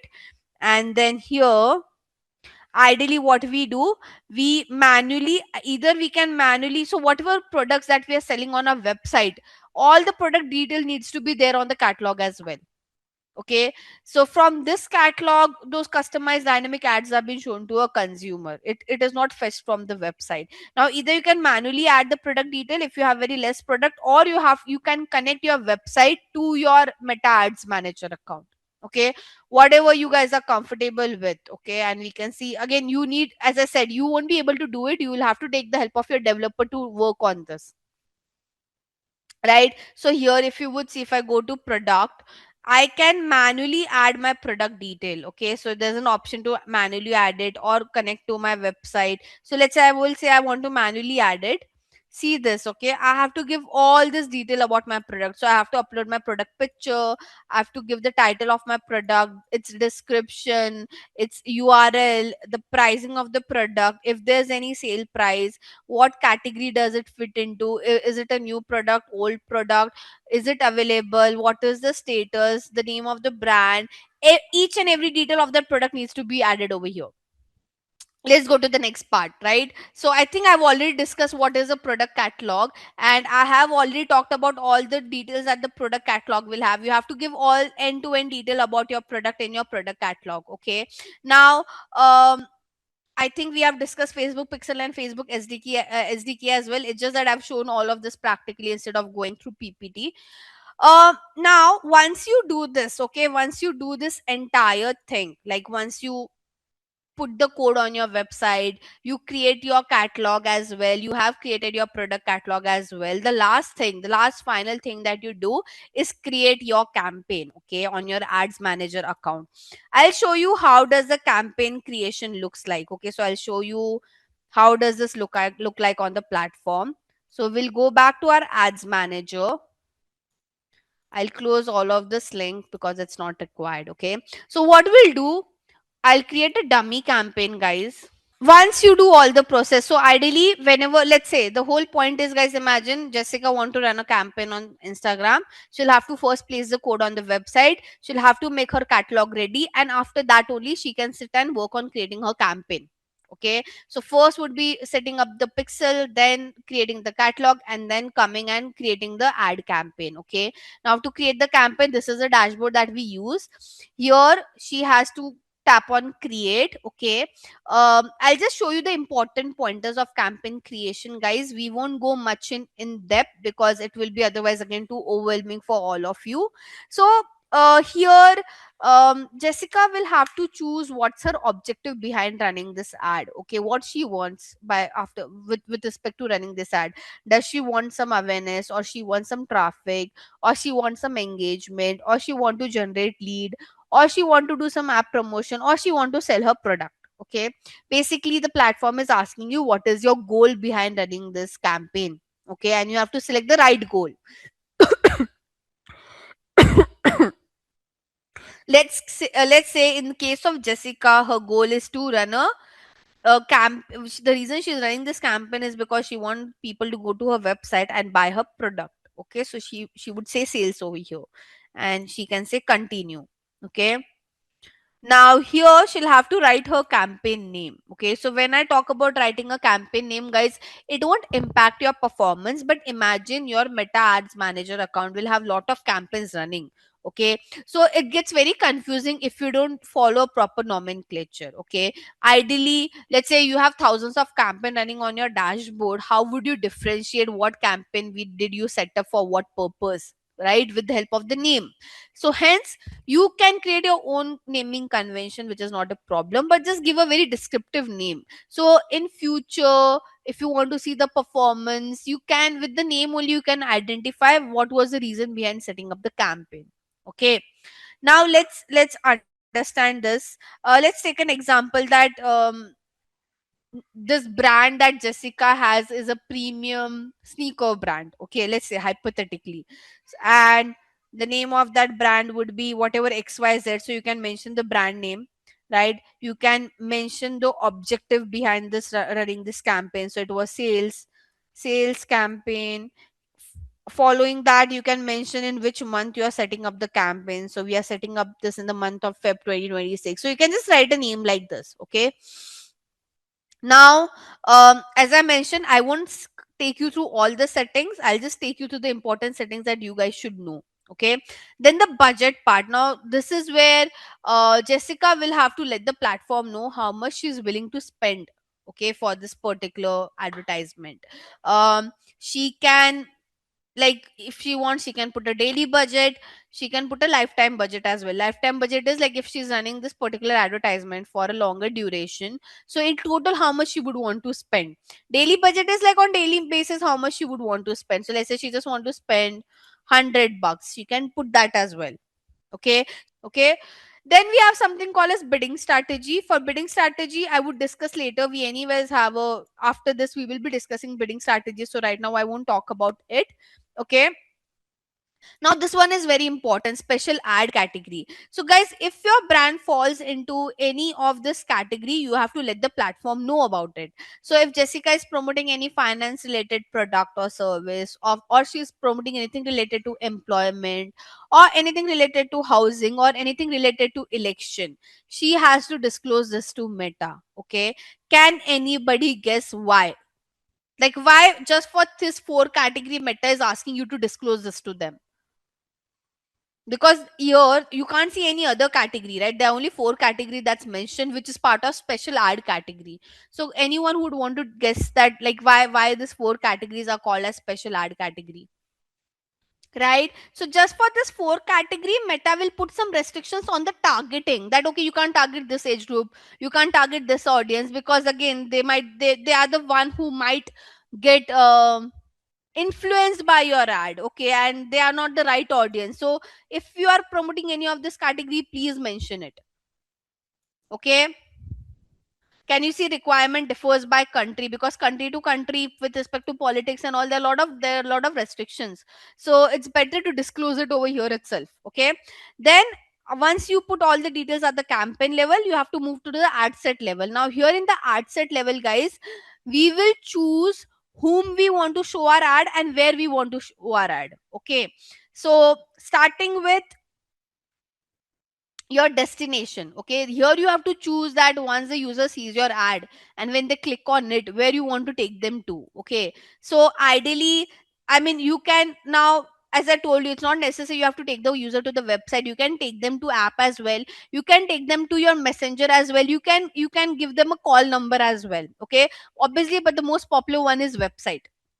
Okay, so conversion location is once they click on your ad, where would you take them to. Okay, performance goal is what do you want to achieve by running this ad, as I mentioned. So do you want as many conversion as possible, or do you want a lot of landing page view, or do you want link click, or do you want reach, or do you want impression? I think I've discussed all these metrics yesterday, so you would know meaning of each one of them. Now for us, we clearly, the reason Jessica started creating this campaign was she want to sell as many product as possible, right? So her conversion goal should be maximize number of conversion, right? She doesn't matter what is the landing page view, link click, reach, impression, doesn't create any impact, right? Her main focus is conversion, so she should select this, right? So you have to, these two options are very important. um I'll again talk about this later, attribution model and all. We have a separate topic for that, I won't discuss this here. You can put your start and end date, when you want to start your campaign, when you want to end your campaign. Let's say you want to stop this campaign on 20th, put an end date, okay? Why is this important? Trust me, there have been times when we get so busy with our work.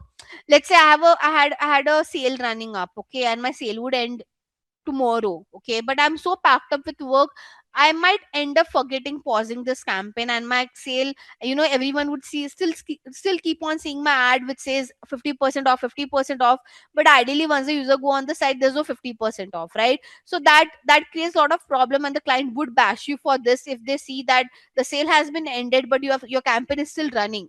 So in that case, always put a end date. So even if you forget to pause the campaign, the platform will automatically pause this campaign based on the end date that you have chosen.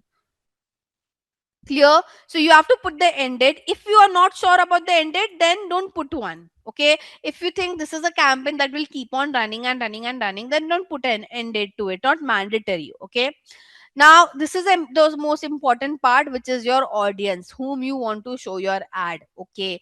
And by the way, here you see your audience size. So what is the, like, based on the targeting that you will create, it will show you the audience size, like how many people your ad can be reached out to, okay? This is not that I'll be able to reach out to so many people, okay? Because to reach out to so many people, I have to spend that kind of amount as well, okay? Now, with respect to the audience targeting, guys, let me just give you an idea. On Meta, you have three kind of audience targeting: saved audience, lookalike audience, and remarketing audience. Okay. Now, saved audience is where you have to create your audience from scratch. So you have to create your audience starting with adding all their age, gender, interest, behavior, um, location. So you're creating an audience from scratch, is what I'm trying to say. We also call them as a prospecting audience, people who might know about the category and all, but probably they wouldn't know about your brand, okay? Remarketing audience, I've already talked about it. Show ads to those audience who checked checked out your brand but haven't converted yet, have not like they haven't done any transactions, so but have not made any transactions yet. Also, you when you do upselling and cross selling, you do with the help of remarketing only, okay? So there's no difference over here. Look like audiences. Now I would just show you the saved audience. Look like and remarketing is again bit advanced, so we won't go over there for now. Let's just focus on saved audience. For look like and remarketing, you should just know the meaning of it. Now, how to create a saved audience? Just observe what I'm doing, and then we'll take a break. Okay, so this will take at least 10, no, let's just cover this entire meta part and then we'll take a break. Okay, so now here you have to say further limit the reach of our ad. So we have to create it from scratch. Now can you see, it starts with location. Now please observe this very carefully, okay? Jessica want to show this ad in Mumbai, like, so if with location, guys, you can target countries. Okay, so let's say I want to show my ad in United States, I can do that as well. Can you see, I can target entire United States, okay? If you want to show ad in multiple states, like let's say I want to show my ad in Gujarat, it's one of the state in India, so I can say Gujarat. If you want to show ad in a specific city, like let's say Pune, Pune is my location, so I can say Pune. Okay. Let's say you just want to show ad in a specific area of your city. Okay. Like I want to show this is where I reside, so I can put my pin code. Can you see this is the area where I reside? So it is showing my ad on this pin code. So you can go as low as pin code and address as well, which is a very good thing, right? So it's not necessary you have to show ad to the entire country. Let's say you have opened a salon today and you just want the people who reside nearby that salon should know that there's a salon that has opened right now. You can just target the specific pin code and that's it. Okay. Apart from include, you can exclude the location as well. Okay. So now let's say I'll just remove this pin code. Let's just again let's say I want to target my entire city, but I don't want to show ad in my pin code. Okay, what I'll do, I'll choose exclude. I'll add my pin code over here. Can you see it's showing red in red over here? This one. Can you see this? So my entire, like for my city, it shows. If I zoom out, can you see this is my entire city that I'm trying to target, but my particular area has been excluded. You can do location, add location in bulk as well. Just choose what you're adding. If you have a pin code, choose your country over here, put all the pin code, and it will do pin code level targeting. By the way, any changes that you would make on the targeting, this audience size would also change. Okay, I hope I'm clear with this. So for now, let's say I just want to show ad in my city. I'll remove each one of them. Okay, you can choose whatever you would want. Now age targeting, as I mentioned, you can choose what age. See, now if you would have chosen, guys, if you would have chosen any of the special ad category, it would have restricted you with the age targeting. It probably would have not allowed you to target below 18, right? So because we don't fall under special ad category, we have freedom to target whichever age group we would want to. Okay, so you can choose the age group. Obviously, guys, see, all this targeting that we do, we are not the only one who decides it. We have to do the targeting, we have to show it to our client. The client will have their own perspective and we have to follow what they are also saying. So you and the client should be on the same page when you're doing your targeting. I hope I'm clear. So that's how you can select your age, you can select the gender. Uh, and now, ideally, just choosing location, age, and gender is not enough. Hence, Meta has also given you one more section of detailed targeting. Okay, so here you can add more demographic, interest, and behavior characteristics. Okay, okay. So now we'll do the last part of the targeting, because as I said, just targeting age, gender, all of this is not enough. Okay, so now with targeting, guys, there are few thumb rules. You should first begin with your interest targeting. So obviously, whenever we do targeting, the first thing, like, how should I say, the basic thing that we would want is that people should be interested in your product, okay, or your services. So you can go into this interest section and you can find out whatever you are selling as an interest over here. Okay, if you don't want to do this way, you can directly search as well. Okay, so for example, for in case of us, like we are selling sneakers, right? So I'll search for sneakers over here and I have to choose. So trainer, footwear, we have sneaker shop. There's nothing called as specific to sneaker over here. I could see sneaker stuff, trainer, sneaker, and see, now this we have sneakers and apparel, right? And this is as an interest, so I can add it, right? And by the way, if I add one targeting, Meta gives me some similar suggestions. Can you see sneaker freakers? I will get some other suggestion as well. So let's see, what do we have over here? Shoes. I can take all of this as well if I would want to. Okay, so you can keep on adding interest like this. Now, so we have selected people should have interest in our product. But now imagine, guys, okay, that the sneakers are very expensive. Let's say it starts from 20K, okay, or 50K. Let's say the sneakers that Jessica is trying to sell are starting from 50,000 INR. So ideally, for the country like India, you can call this as a premium pricing. Okay, like not every other person would be able to afford it, or they would want to spend on it. Okay, so then the point is, you Jessica just shouldn't show ad to those who are interested in sneakers. She has to add other characteristic as well. Like for example, I am also interested in sneaker, but I can't afford it. So does that make any sense for Jessica to show this ad to me? No, she's burning her money ideally, right?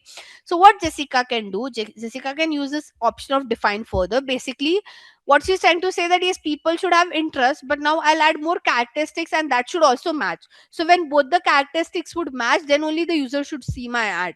Okay, if you could see, it says and much also match. What it is trying to say, this characteristics should match, and I'll add more characteristics that should also match. So you are creating some combination, you are creating some and filters to it. Okay, now what she can do to reach out to a premium audience, there are some ways you can reach out to a premium audience. Now guys, I won't say 100% of this audience would be premium, because people don't keep their profile updated, so not sure if they have the same status or same liking or same behavior train. But at least like 40 to 50% of the audience would be quality out of it. Okay, so in your demographic, guys, you have so many options. Okay, can you see education? So now let's talk about education, guys, and I would want you guys to give me a feedback. Can anybody tell me, I want to reach out to a premium audience within education? I have three options. Okay, so I can target people based on what um you know what what exactly they are studying or what they have studied, what colleges they have visited, and basically um their education level, like how should I say, they did their bachelor's, etc, etc, etc. What do you think, what should I select out of all this? Like what would make the audience bit premium? Would the education level decide if that audience is premium or not, or would the kind of degree they have got would decide they are premium or not, or the colleges they have visited? What you can do, you can target people based on the colleges. So you can just search for the college's name. For example, in India, we have Indian Business School. So ISB, let me see. I'm not sure why is it not reflecting. What? Yeah, so I can see I am right now. We have SP Jain as well. Let me see. I don't know. There's some glitch today. But yeah, let me just select one for now. And by the way, if I choose one, it will give me some similar suggestions over here. Can you see Indian School of Business? And it is all showing under schools and university. By the way, here also it should show school and university. Imagine Nursi Munji says interest. That mean I'm interested to study in this college, not that I'm studying in this college. So you have to make sure it doesn't come under interest. It should always come under schools and university. Now what's the next thing that we have? Again, we'll go under the demographic to see what do we have.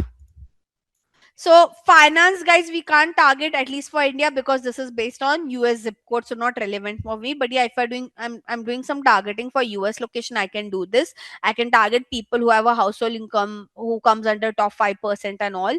Life event also doesn't make a difference. I mean, someone has an anniversary or birthday coming, does that make them a premium audience? I would say no.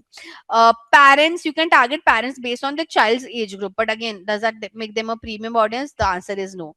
Does your relationship status makes you a premium audience? I don't think so, right? Then you have work. So work, now you guys tell me, in work what should I choose? So there are three options in work. You can target people based on which company they are working with, you can target people based on which industry they are working with, and you can target based on their job title. What do you think, out of this three, which one will get you a quality premium audience, guys? Employer is basically where do they work, industry is basically in which industry they are working, and job title is like what is their designation. Can target, as I mentioned, employers instead of job title. So here you can search with, let's say I want to target, I mean, I'm not sure why KPMG is not JP Morgan, people are working at JP Morgan. Now again, I'll get similar suggestions over here. So can you see, I can see KPMG, I can see huh, Accenture. I won't select Accenture ideally, but yeah, you can take other big firms, like you can take Oracle, you can take Ernst and Young, you can take IBM, you can take, I don't know, HCL Tech, you can take Morgan Stanley, you can take Cisco. Make sense, guys? Okay. Now that's all you have under demographic. Apart from demographic, you have behavior as well. Now in also here there are some targetings which can make you reach out to a better audience. So let's say in class consumer classification, guys, we have, by the way, mobile device user, we, you know, it used to work before the iOS 14 update, but after iOS 14 update it is very difficult to precisely show ad to those audience who are using iOS device and not Android. So before COVID, it was a great targeting. Now it isn't. Okay, but you still have other options like consumer classification. Like in India, I can show ad to people who prefer high value good, who have high taste. I mean, who have expensive taste. Now again, it they have been categorized based on how they have reacted to different content on the platform or the kind of pages they follow and all. You can also target people based on purchase behavior. As I said, engage shopper. Now these are the people who frequently tap on shop now buttons and all. Okay. You can also target people who travel international frequently. Right. Instead of just targeting people who travel frequently, you can just be more specific by targeting people who travel international frequently. So yeah, I mean that's how you can create your saved audience. Like you can create a different permutation combination for it. And by the way, whatever you select doesn't mean it will work well. You have to do lot of A/B testing, guys. Like there are so many options, there are so many targeting. So we keep on doing A/B testing. No one can sit in front of you and tell you that this will work for sure. No, for brand to brand, for category to category, the targeting varies, the communication varies. So you have to do your own A/B testing to find out what works for your brand and what doesn't works for your brand. Okay, so that's all we have under targeting. Last thing, you can choose language as well over here. So again, it's up to you guys. If you're showing ad in Japan, the language should be Japanese and all of that. Okay, last but not the least is your placement. Now this is where you choose where you want to show your ad. So right now we just selected whom we want to show our ad. Now we would be selecting where we want to show our ad. So here you can choose your device. If you want to just show ad on mobile or desktop, even on mobile, if you just want to show ad to iOS device, you can do that. Okay, it's up to you guys. Now, because if you're a premium brand, I think there are many people who prefer showing ad to audiences who use iOS instead of Android. I'm not saying Android people are not rich, but you can do an A/B test and find out by for yourself. Okay. Platform, here you can choose where you want to show your ad on Facebook, Messenger. WhatsApp is still getting integrated, so hence it's not appearing for now. But yeah, you have Instagram. Audience network is third party websites and apps. So Meta has collaborated with a lot of third party websites and app where you can show your ad. There are many brands who are a bit scared to show their ad on audience network because Meta doesn't disclose that on which websites and app your ad would be shown. So imagine if your ad has been shown on some wrong website, it would impact your brand image. Hence, I mean, for the brands that I work with, they usually ask me to turn off audience network. Okay. Now here in placement, you can choose also, like now you have chosen platform. Let's say I just want to show ad on Instagram. So in placement, you will choose where you want to show your ad on Instagram. Like what section of Instagram? Like do you want to just show ad on feed, or you want to show ad on stories and reels? Where exactly you would want to show your ad? Ideally at the ad set level, we choose our conversion location, like where we want to take the user to, what is our end goal that we want to achieve, whom we want to show our ad, basic the entire targeting, and where we want to show our ad, like which is where we create this final ad over here. But what we can do, we can take a break now, and we can get back at 9, and then we can start at 9 again. I'll give you a 13-minute break. I hope that works, guys. So now we'll move towards the final stage, which is creating our ads. Okay. Now for ad creation, guys, it's pretty easy. You just have to fill in the details over here. It's not that complicated. This thing that you could see over here as a partnership ad, this is the one that you see. Let me just show you what exactly is a partnership ad. So if an influencer creates a content for you and you want to run that as an ad, it's called a partnership ad. Okay. So you might have seen ad like, by the way, this tool is very important, the one that I've opened right now. Whenever you want to stalk your competitors and you want to see what kind of ads your competitors are running, you can go to this tool called as Meta Ads Library. Okay. Coming back to my topic. So here you can stalk what your competitors, what kind of ads your competitors are running. And I want to show you how does the partnership ad look like. So allow me a second. I'll have to scroll a lot to find one. Not sure why this is not reflecting it. Okay, let me try another brand. Mm-hmm, mm-hmm. So, not sure. Usually, I see a lot of partnership ads over here, but it's not reflecting today. Hmm. So here, imagine like if that influencer has created the content. Have you ever seen the influencer name and the brand name, and below that it says sponsored? Have you guys ever seen an ad like that on Instagram? You'll see the influencer name and the brand name, and below that it will say sponsored. So that is your partnership ad, by the way. Okay. And now to run that partnership ad, what you have to do here, you have to enable this, and over here, okay, you have to the influencer will give you an ad code. You have to put it over here, or the post url is wherever that, I mean, the content that the influencer has posted on Instagram, they will give you that url and you can put it over here, and automatically that content will reflect on over here as a preview. Okay, so that is what we call as a partnership ad. You also call this as a UGC ad, user generated content, and works really well nowadays. Instead of running a normal image, video, or a carousel ad, the partnership ads are ideally performing really great. Okay, now if you want to create like a normal ad, you can turn on this ad preview. Apart from that, guys, for whichever brand you are working, you have to make sure you have access of their Facebook page and their Instagram account. Without that, you can't run an ad. So if say I'm working for Jessica's brand, Jessica has to give her page access to me as well. Or she can add me in her ads manager account. She can add my email ID to her ads manager account, and I can access from there as well. But the when whoever is working on creating this campaign, they should have access to the Facebook page and the Instagram handle of that particular brand. Okay, now here you can create an ad. You can create a single image or a video ad. You can also create a carousel ad. I mean, what's the difference between each one of them? This is a single video ad. Okay, a carousel ad would look like this. This is a carousel ad where there are multiple cards, and this is like a single image ad. Okay. By the way, what are the different components? So here you just have to upload your media. Like, you just have to choose your format, what format you want, and you have to upload your media. Before you do that, you have to give your website destination over here, that where you will take the user to once they click on your ad. And here you can start uploading your media, like your pictures and all of that. Okay, so whatever media you have, like I don't have any pictures right now, I'm just randomly selecting one picture. One thing, whenever you run an ad, and if you're running your ad on stories and reels, you have to make sure you create a creative, the same creative that you have created in a square size.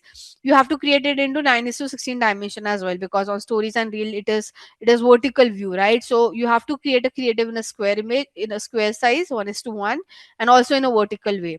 Okay, and then you have to give the primary text, headline, and call to action. So what is primary text? Any content that you see above the creative is called as primary text. So this is a primary text. Okay, then what is your headline? This is your headline. This part is your headline. This is your call to action.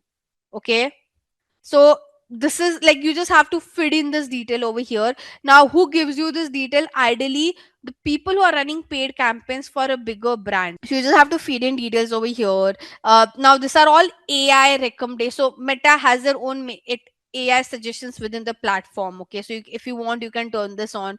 Nowadays, I mean, the brands that I'm working with, they are not okay to turn this on, because it will change the way your creatives have been showcased. Okay, they want their control. They don't want the platform to take the control, hence they don't ask us to enable this. But yes, if you want to give some AI test, like you want to give some overlay, the you want some text improvement, right? So any of this AI touch, you want to add a background music, right? Anything of that sort you want to do, you can just enable over here. Okay, so it's all, how should I say, it differs from brand to brand. And yeah, I mean, you can just, like, this is how you create your ad. Okay, so you don't have to do anything apart from that. There's also one more ad that we usually create. So I'm not sure you have seen this ad or not. And ideally, this ad works wonder for e-commerce brand. So this ad is called as a collection ad. Okay, let me just zoom this a little bit.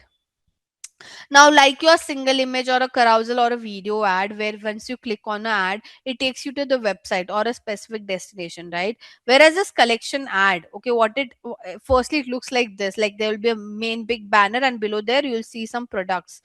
Now, whenever you click on this ad, it won't directly take you to the website. It will open up on your entire phone screen like this. So this is also called as instant experience. It covers your entire phone screen, and it will show you the catalog. And in this catalog you can choose what product you want to show. You can show one of your best products, so that can push the consumer to buy from you guys. And then if they're interested in that product, let's say I'm interested in this hoodie, I'll click on it, it will take me to the hoodie page. If I'm not interested in any of this catalog and I want to see more products, then I have a CTA which says see more on the website. So this particular ad works better than your carousel single image and video for e-commerce brand. This ad is only for e-commerce brand. A education real estate company can't run this kind of ad. So this is how a basic campaign setup look like. This wasn't advanced, guys. This wasn't intermediate as well. This is what a basic campaign setup looks like. You can, by the way, you can edit this campaign whenever you want. You can edit all the setting. Only one setting that you can't change is your objective and your buying type. If you change your objective, if you change your buying type, all the settings will be discarded.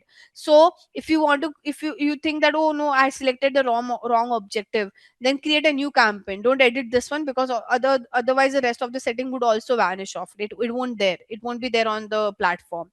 So yes, apart from objective and buying type, you can change all the settings, budget, creative.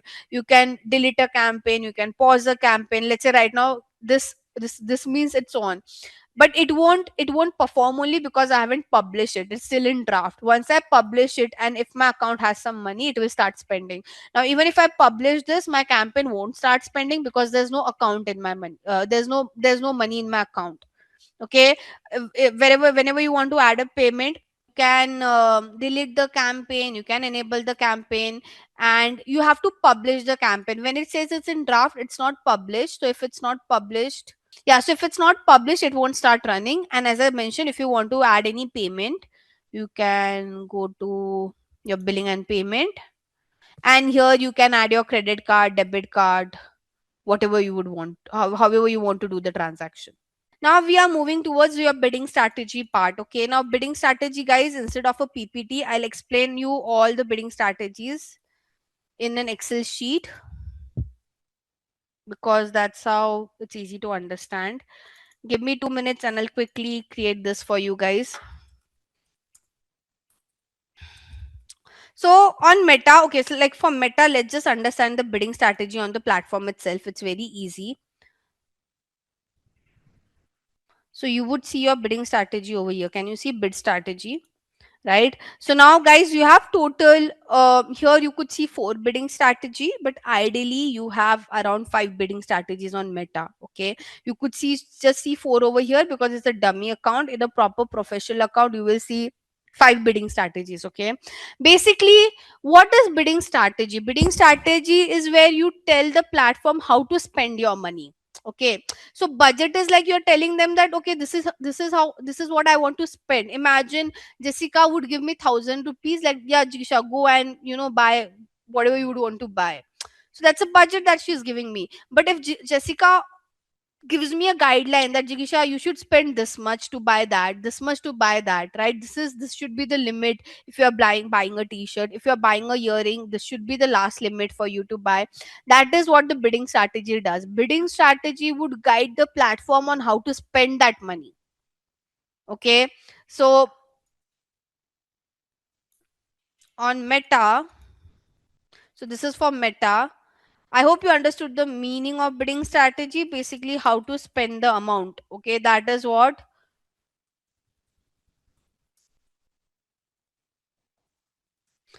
the bidding strategy does. Now, what are the bidding strategies that we have? Highest volume. Okay, then we have cost per, 1 second. So we have cost per result goal. We also call this as cost cap. Then we have highest value. We have target ROAS. We have bid cap. Okay, so this is a bidding strategy. And for objective to objective, the bidding strategy would change. Okay, so this bid cap bidding strategy is good for awareness. These two bidding strategies are good for traffic, engagement, and leads and app install.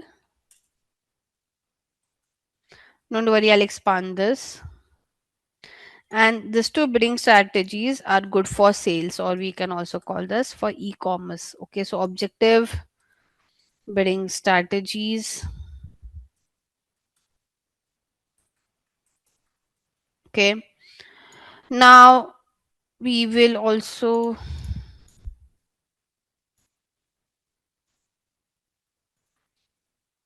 control is basically, there are some bidding strategy that you can control, there are some bidding strategy that the platform would control. Okay, so highest volume is controlled by platform, cost per result goal is controlled by you, highest values again controlled by the platform, and target ROAS is something that you guys can control, and bid cap is also something that you guys can control. Okay, now each bidding strategy has their pros and cons. Okay, let's understand each one of them, guys, and please listen to me very carefully because it can get bit complicated. Okay, so we have bidding strategies. The meaning of bidding strategies is basically guideline on how to spend the amount. Okay, basically you're guiding on how to spend the amount. Okay, this bidding strategies that I've mentioned is only for Meta.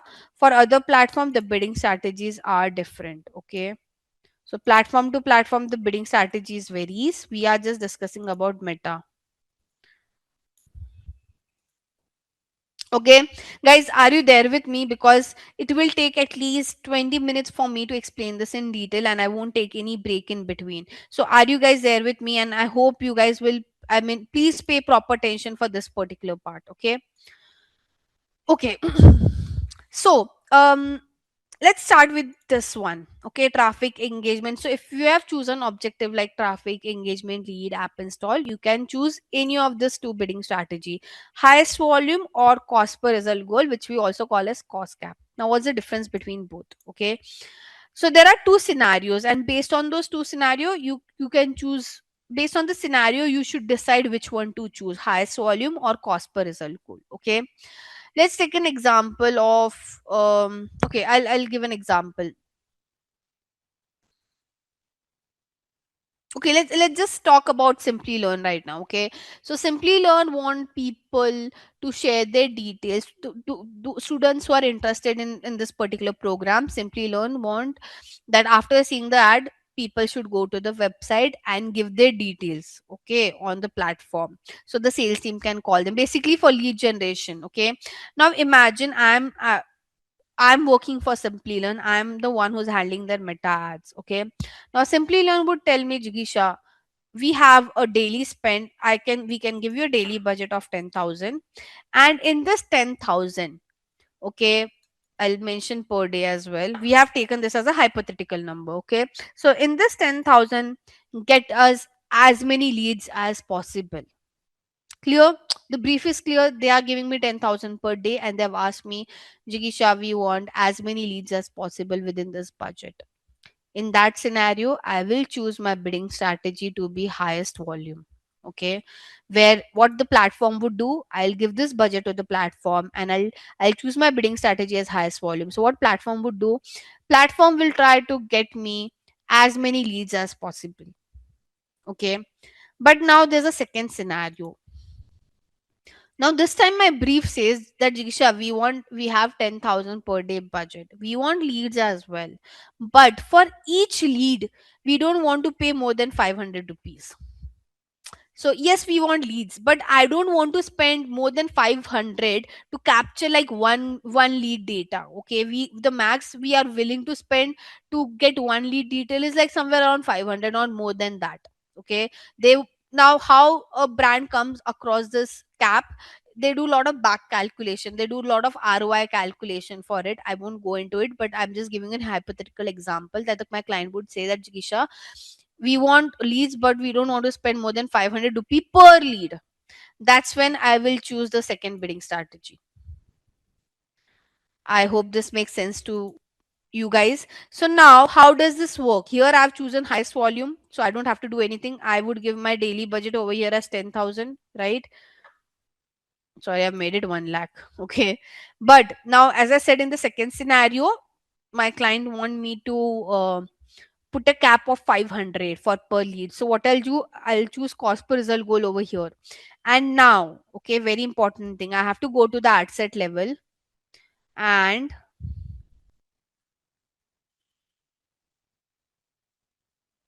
can you see, you have to put a cap over here, cost per result goal cap. Okay, can you see Meta will aim to get the most conversion and try to keep the average cost around 500. Okay, now when I say this would be an average, guys, if your client tell you that okay, we want lead but we don't want to spend more than 100 rupee per lead, you can put 100. But every time you won't get a lead for 100. Sometime it would be 110, sometime it would be 150, sometime it would be 80, but your overall average would come around 100 is what the platform is committing. Did you understood this, guys? Okay, now both the bidding strategy has their own pros and cons. Okay, I mean, I'm not saying that this bidding strategy is better, this is better. Each of them would have their own pros and cons. First, let's talk about highest volume. The pro, the how should I say, the positive point of this bidding strategy is that it will spend your entire budget. Okay, I mean, quickly, like this. Okay, this bidding strategy is good with spending your amount. But what can go wrong? Okay, most of the time your cost per lead would be at a higher end, and there will be times when this bidding strategy will spend the entire amount but you won't receive any leads. That's the biggest headache of this bidding strategy.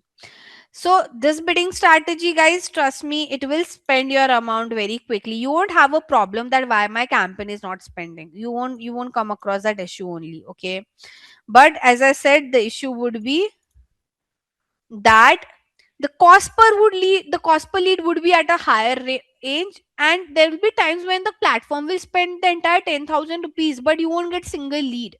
Now why this such kind of issue can occur? When you tell Meta that Meta, I want as many lead as possible, what happens at the back end? Okay, so whenever you see any ad by any brand, at the back end there's something called as an auction that take place. Okay, auction is basically, imagine I am a consumer, there are many brands who want to show ad to me. Okay, now there will be an auction that will happen at the back end, and auction is nothing but, we know what is auction, right? Basically all the brands would show their bid, that how much they are willing to spend. Okay, how much they are willing to bid to show how much they are willing to bid to show that ad to me. Okay, so all these brands would do an auction. Now Meta won't just give priority to those brands who are bidding well. Meta will also see how great they have created their campaign, what is their communication, how is their target audience. They'll check the entire campaign as well. So your campaign should be good, your bidding should also be good. Okay, the bid that you're doing should also be good. Now when you choose highest volume bidding strategy, you have just told Meta, I want as many lead as possible, right? So what Meta will do, let's say, um my competitor is bidding 10 rupee, Meta will bid higher than that because Meta want to win the auction somehow. So what will happen, there will be times when the competitor would be bidding very high, Meta will bid much more higher than them, and it will give you that lead. But the problem would be the cost per lead might go at a very at a higher range. I hope you are able to understand. So because Meta want to win the auction somehow, right? Because you have said my bidding strategy is highest volume. I want as many lead as possible. I don't give a damn about what is my cost per lead. So probably Meta will spend your entire 10,000 rupees and it will just give you one lead because that time the auction was so expensive. Auctions keeps on changing, guys, like every hour, every minute, every second there's an auction that happens on the platform whenever user sees the ad. Okay, and every time the competitors would bid different. Just when you choose highest volume bidding strategy, the platform will bid higher than all of them and they'll give you the lead. The problem is the cost per lead, and if your cost per lead is not maintained, you won't get that ROI. So the cap that your client would give you and the cap that you decide, you have to do a lot of back calculation, because at the end of the day, when you're running campaign, you want some profitability, right? Why would you just run your campaign blindly? You get such, and by the way, most of the time your client will give you a cap. Okay, no client is that chill that, oh, you spend my money, I'm okay with cost per lead. No, if they give you that free will, and if they allow the platform to do such kind of thing, you can't run a profitable campaign. Okay, so most of the time your client will give you this bidding strategy. They'll give you a cap, and that time you'll have to use this particular bidding strategy. So the good point of this bidding strategy is it will spend your amount only when they can get result as per the target set on the platform. Okay, so now you have told that I want lead, but I don't want to pay more than 500 rupee per lead. Let's say there's an auction going on and someone has bid for 600. Like Meta is seeing that okay, people are bidding very high. Meta will won't participate in the auction because they know you can't win the auction because others are bidding very high for it. Okay, so Meta won't participate in the auction and your money also won't get wasted. That's a good thing. But now the negative point would be that if you are giving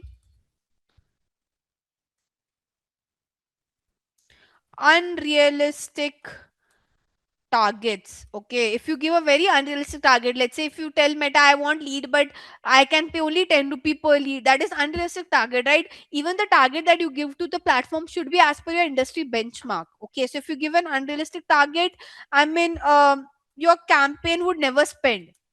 This one is for your e-commerce brand. So the concept is same for highest volume and target ROAS as well.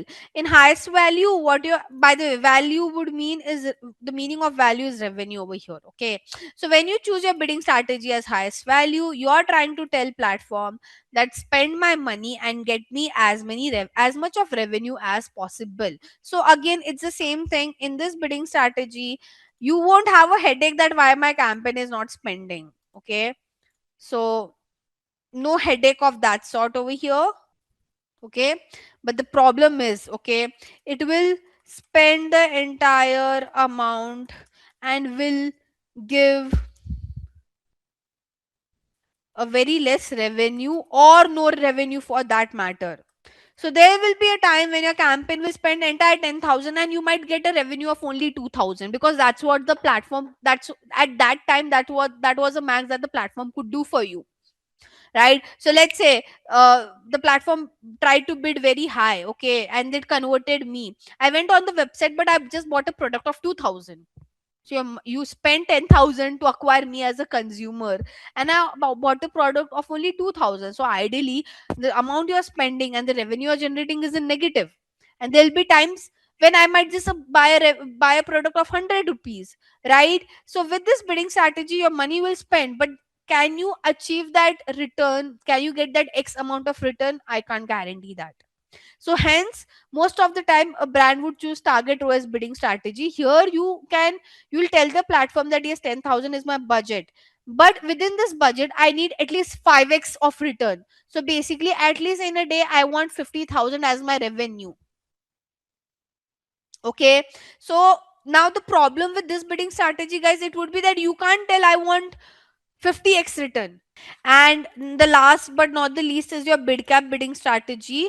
Here you are just, how should I say, you are trying to tell Meta that how much you are willing to spend just to show your ad. Okay, so all this bidding strategy was getting you some action, it was getting you some conversion, right? Like getting person to the website is also conversion, asking them to give the detail is also conversion, asking them to buy a product is also conversion. So all this bidding strategy was betting on the end action. This bidding strategy is only available, like the motto of this bidding strategy is you are trying to tell Meta how much you are willing to spend to just to show your ad, just to show your ad how much you are willing to spend. Okay, so it doesn't commit you that okay, once the ad has been shown, the person will take some action and they'll buy your product. No, bid cap bidding strategies only is there, only exists to tell Meta how much you are willing to spend to just to show your ad. Okay, and one fun fact, guys, Google charges you most of the time based on CPC basis, whereas Meta charges you most of the time on CPM basis. CPC is cost per click, right? So what happens on Google is, let's say right now I'll search for health insurance. Okay, and I would see ad by HDFC Ergo. Okay. Google won't charge HDFC Ergo to show their ad. Google will only charge them once I click on the ad. Whereas on Meta would charge brand, or they would charge brand obviously to when a person clicks on it. But Meta would also charge you even if you want to show your ad. Okay. So after every 1,000 impression, CPM, the full form of CPM is cost per 1,000 impression. Okay. So it won't charge you for one impression. It won't charge you if your ad is only shown once. But after every 1,000 impression, the platform would charge you. So hence this bid cap bidding strategy exists. This bid cap strategy is nothing but how much you are willing to spend just to show your ad. So for your capstone, you would see a PPT. I mean, you will get this PPT on your platform, and so ideally, we all have discussed, how do we create like what are the practices while creating the landing page. We have discussed attribution model, budgeting, Facebook pixel. I have taken you to how to create a meta ads as well. So now what we'll do today is, as I mentioned, we'll go through the capstone, all the activity that I mentioned within the capstone, and wherever the Google Ads part is required, I'll be more brief about. I'll give you details in brief, so that you know within the activity itself we'll cover Google Ads as a topic. Okay. uh, so yeah, let's get started, guys. Capstone problem statement scenario. So there are multiple scenarios that would be given to you guys in the capstone, and basically you just have to answer to that scenario on how you guys can work for it. So starting with the first one. Okay, this is the first scenario that's been added. Now, over here in the scenario, it says Bob has observed that the traditional marketing that he organized is not meeting the end goal in the last 6 months, and there's no increase in conversion. So, he ideally works in a travel agency and he's planning to organize the digital campaigns for advertisement and marketing, and hence entrusted Bob to strategize a paid campaign to attract increased sales and conversion. Okay, so I mean, it's very obvious they're running traditional marketing. They want to switch to digital, and in digital also, they just want to focus on paid campaign because their main focus is to increase their sales and conversion. Okay. Now we within this capstone, these are some of the learning objectives that will be coming across. Let's just get started. So here's like your first case study. So it says Bob changed his company's marketing strategy from regular offline marketing to an online one, and the following other changes that he has noticed. Obviously, within offline, the first problem was that he couldn't reach a specific area and it were not defined. But when they jumped to online, they had like a good campaign reach, which can be traceable as well. uh, they were not able to create some reports for analysis. Here they can do that. You know, this like they took 6 months to do get all this thing done, but again they felt very incomplete with it. Whereas here, they took only 1 month to successfully create a paid campaign, and they started getting some responses on their social media channels. Lastly, they created some Excel sheet of people who needed retargeting, and then to do some cold calling, which was a big task. Whereas in paid marketing, they did this with help of some platforms like Mailchimp and all. Where I'll talk about Mailchimp, guys. So now here it says they retargeted using Mailchimp and generated a proper mailing list with ease. When you see over here, it says that they have retargeted using Mailchimp and generated a proper mailing list with ease.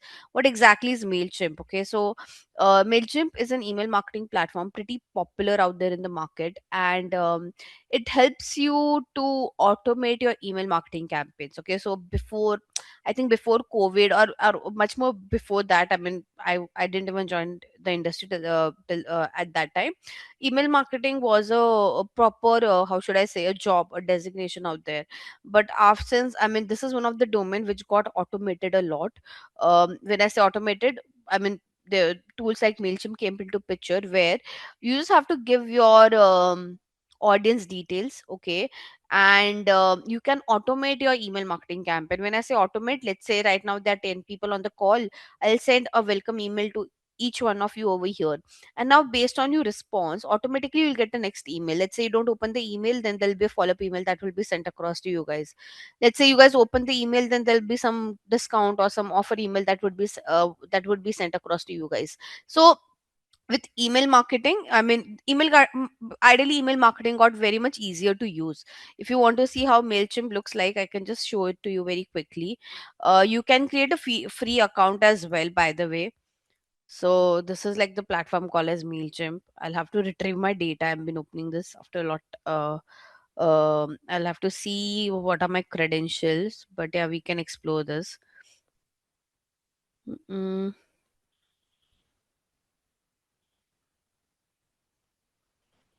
Not sure why is it taking so much time to load. Okay, anyway, till the time this loads, we can proceed. But yeah, I'll take you through how Mailchimp works, so you'll get a better idea. Now, is Mailchimp a part of paid media campaign? I would say yes. As I said earlier, there used to be a proper designation for email marketing folks. Now there's nothing of that sort. So ideally, all this email that you guys get now, which kind of emails have been shooted with the help of Mailchimp? On your Gmail, you might have seen a lot of promotion emails, right? So like this emails that you get under the promotion sections are all sent by Mailchimp. These are not sent by Gmail, by the way, or any email marketing tool. So all this email that you guys get where there's such fancy pictures, banners, and all of that, they don't do this with Google. I mean, they don't do this with their Gmail. They use all this kind of email marketing tool to do that, because you can't create such kind of templates and all. You have to create, I mean, all this email marketing tool gives you all this kind of template creations and a lot of designing work and all. So it can be done with the help of email marketing tool. Secondly, in email marketing tool, you guys can schedule your emails like based on how user responds to your emails, like who have opened the email, who have not opened the email. You can create the entire workflow over there, and ideally based on how people would respond, those email would be shooted accordingly to them, right? So I'm not sure why the tool is not loading. It's taking some time to load, but yeah, I'll take this up once the tools, I've noted it down over here. So once the tool would load, I'll try to give you a overview of this. So now, is it a part of paid media campaign? I would say yes, as I said, because there's no specific department. So how should I say? जो भी department को आता है, they pick this up. But majorly paid media people work on this because again, Mailchimp. I mean, it's a tool, right? And SEO folks don't know how to use it most of the time. Even social media people are not much well versed because again, this needs some data analysis and 10 other things. So ideally, it goes to the paid media folks to send such kind of email with the help of Mailchimp. Okay. Now, again, few other scenarios that have been mentioned over here in the table. For offline, this particular company invested $3,000 in multiple billboard, some TV ads, and they again hardly got anything. Right? They were not able to measure the exact impact. Whereas in digital side, they invested $2,000, got a million view, and they were able to analyze how their PPC campaigns are performing. Okay, again with offline they could not establish reliability or maintain a track of it, whereas here they can get they were able to market by getting some feedback from the consumer. Lastly, um they did scale city wise gradually over 6 months in the six new cities. Here they can reach out to multiple countries worldwide, because again, as I have shown you last time on Meta, how we can do location targeting. Now, starting with the first activity, okay, key parameters of digital marketing. So, from the above case study, Bob analyzes the performance and struggles during online and offline mode. He want to identify the metrics and parameter in which he can do better with online marketing. Okay, so the first question is help Bob to identify the key online marketing metrics and parameters and best channel to target new clients globally. Okay, so now here comes our first activity. Guys, I won't feed you all the details because ideally it's your job to do this, but yes, I will give you a idea on how you can work on this. Okay, so don't expect an exact answer, otherwise there's no point of doing this capstone. But what I'll do is, so the first thing that you usually do is you feed the data of people whom you want to send the email. Okay, so because I mean, this is my dummy account. These are like details of all my past student. Okay, and we did like a lot of. I mean, I can't send email to them now, otherwise they'll get annoyed with this. But what you can do is I can show you how to. So what we can do, we usually go to here to add contacts. We say import contacts. Now here we upload a CSV file. This is like the name audience name that I've already given. So we can also say updating and mixing content, continue. Yeah, I can create a tag for you guys. So you guys are from what, Simply Learn. This is simply learn. I mean tag as in like because you'll be sending across email to different groups, right? So you can give a group name is what we mean when we say create a tag. And I'll say continue. Okay. So can you see the first name, last name, and email address? So first name, last name, email address, I can just say continue. Now, ideally, one very important thing, the person who are sending you to whoever you send an email, they should be the one who have agreed for your subscription. Like they have subscribed to your email. If you would have understood if you visit any brand's website, only when you give them an approval that yes, they can send across an email to you, that's when they start sending you across the email. Like you get that pop-up, right? Do you want to get future updates or not? And you agree to it, then only you get those emails, otherwise you don't get the emails. Okay, so here when I'm sending email to you guys, it should always be the status should be subscribed. People who are subscribed, we like they have the consent. Okay, they have given you the consent that yes, you can send across email to them. And I'll say finalize the import. So I have got 5 uh imports done. And now I can say email this to like I want to send email to all these 5 new contacts that we have. So this is where we create our email marketing campaign. Okay.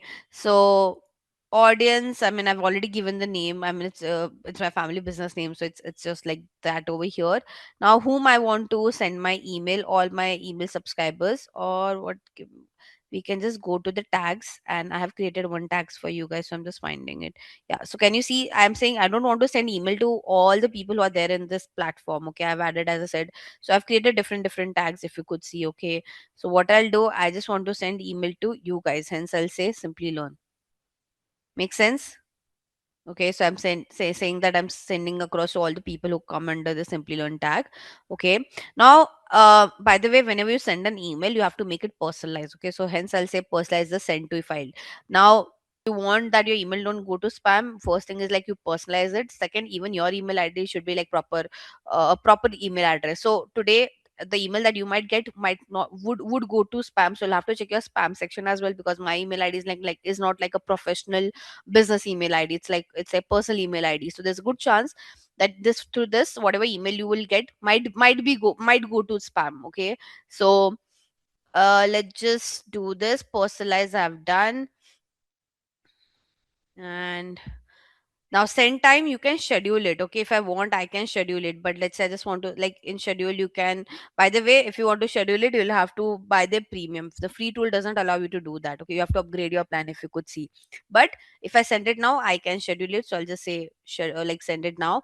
Now here I have to create my content. Okay, so I'll say design my email, and this is where you get a lot of templates. Okay, now again because I'm using the free version, I won't get lot of templates. Okay, I just have like some basic template that I could use, so I'll just use the basic one. There are a lot of premium templates as well. There are a lot of different themes as well, but as I mentioned, like they comes into the premium side of the platform, so I won't do that.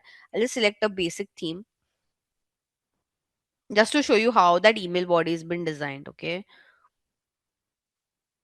so it is like your Canva only, by the way. Like if you don't want any segment, you can delete it. If you have you guys ever used Canva? So the way you use Canva, it is very similar to that. Like let's say I don't want to use this logo section, I can remove it. Here you have all the okay, let's skip this message. Here you have all the sections that you want to frame your email. Like you want to add a text, you want to add a divider, you want image group, you want some social media icons to be added, you want to create a different footer, you want to add a video, you want to add a promo code, everything. Like this is like some template you just have to drag and drop. For example, I want, let's say hypothetically, let's say I just want I don't know, a product section over here. So I can just like drop that block over here. Can you see? If I don't want, I can remove it. So I'll create like a simple one. I don't have a logo and all right now, but yeah, it's very easy. Like you just have to go here. Okay. And now here, you can just, can you see your default logo? So here you can go and you can upload. I might have some dummies in my, okay. So I have some dummy pictures. Let's say this is my logo. Okay.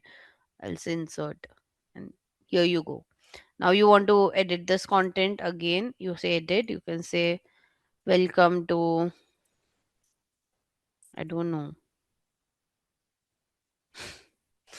um healthy eating. Let's say I'm just I'm just creating a dummy one, guys. Don't take this seriously. But yeah, you guys can make it however you want. Again, you want some pictures over here. So same thing, you just replace it. This one, let's say I want to add this picture. Now here you want to give an introduction. So hmm.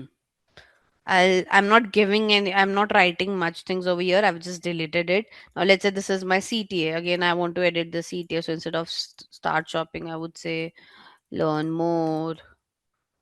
If you have some product pictures, you can add like a entire catalog over here, if you could see, right? So you can do that as well. Let's say you don't want to design over here, then what you can do, you can design things on your Canva, and you can upload that banner as well over here. So it's completely up to you. Okay, so I can delete it. I don't have any product catalog, hence here you have your social icon thing. So here you have to add all your social media link, if you could see. Okay, and very important thing, please don't edit this footer part. This should be there. Like by the way, this things you can't be edited, because this is like a default thing that should be there. Like you should always give it, whatever email you send, you'll always see that you have an option to unsubscribe it. So you can't remove this option that, oh, you can't unsubscribe to us now. Once you have subscribed, you can't do such kind of things. So don't edit this particular part, is what I'm trying to say. Okay, and I'm just keeping it this, guys. Okay, I'm not making a lot of work over here. I just wanted to show you how the platform looks like, designing part and all. Ideally you get there are many, I mean, all this banners and all is there. You get it designed from your graphic designer. You just have to merge it on the tool. Okay, so you can say continue. Very important thing that I've missed out is my subject line. Okay, so you have to add a good subject line and a preview text. Now, what is a subject line and what is a preview text? See this. Okay, this is your subject line. So let's say, if for this email, Tree of Life Resort, celebrate love at Tree of Life Resort and hotel is my subject line. This one is a preview text. Preview text is basically the content that you have within your email, uska preview, right? So that's the only thing that you have in preview text. So you're giving a glance. Now obviously when you're writing a subject line, make it very quirky, add some emojis and all. Otherwise again, you'll have a less open rate. I mean, the reason, like, why people open your whenever a person user open your email, the first thing that they'll come across is your subject line and then your preview text, right? So you have to make sure it's a catchy one. Okay, so you can get your content writer to help you create that. I'll just, for now, I don't want to healthy eating, I've wrote, god knows why I've wrote this, but anyways, I'll put the same thing. You guys can add some emojis as well. Can think for something food. Okay, health, let's say. hmm this one, or whatever it could be. Now here preview text, let's say up to 50% of something something, and then I can just say save. Okay, and now I think I have added everything. We can schedule it, we can create a social post as well, but again, it can't be done in the premium one. So yeah, who's sending this email? It's coming from me, guys. So uh make sure you see that. I'll just save this. You can change that as well, and then I'll say send, right? So sending now. Now once you send the email, okay, you have to go under your, like, you have to check how this campaign performs. So you go to this campaign section over here, and now here I'll see all the metrics. Okay, so guys, let me know once you get the email and start opening it. Okay, please check your spam as well. It will take some time. So it shows sent right now. I can just go into the in view report section, and basically I'll get all the metrics, that how many people have opened my email. I have people unsubscribed, subscribed. You get all this, like how many people have bounced back, how many people have unsubscribed. So I'll get all this data once you guys start interacting with that email. So I'll have to see here, I'll have to refresh and see if you guys have started reacting to my email or not. Yeah, can you see? I have got three open, right? So almost 60%, because I've sent email to five people. So after, like, says that like 60 people have, like 60% of them have opened it. So here I'll see all the performance. Okay, still taking some time to reflect inside it, but yeah, outside, if you would have seen, I have got some. Hmm. अरे अभी तो बता रहा था there were three open. It's taking some time to 100% open rate. So five opens have been open, as in like you have just opened, guys. You can unsubscribe and all as well. Again, if I it will take some time to create like a proper report on this, but yeah, I mean, if you have a paid version tool, yeah, can you see I've got now 100% open rate. Basically, kya ho raha hai? There's some issue, guys, on the platform. It was showing 100%. Now again, it's showing 0%. I hope you guys are not doing something from your end. But anyways, I hope you understood. Again, the premium version gives you a lot of like. Can you see this automation section? So the premium, most of the brands use this automation thing where they create a flow. They create an entire template. Okay, like I can just show you a preview. We won't be able to do it, but can you see? So this one, I'll just zoom out a little bit to show it to you guys. So people create a flow like this, that contact the sign up people, then they create this entire flow. Okay, you can edit it and all. I won't be able to edit it in the free tool, but yeah, you can create a lot of flows over here, like template. Basically, you are just automating. Like let's say after 24 hours, if you guys, one of you don't open my email, then I'll send a follow up email. The one who have opened, I'll send them some offer email, some update email. So you can create all this kind of flows over here. I mean, basically in the activity, you have to let them know the channels, the metrics, and uh whatever parameters. So it's one and the same thing ideally. Now, starting with channel, guys, it was a travel agency, right? See, whenever we do paid campaign, guys, I mean, irrespective, to be very honest, whatever industry it is now, this one was a travel agency as far as I could remember when we started with the brief. Yeah, travel agency, right? Now, travel agency, what they do lead generation most of the time.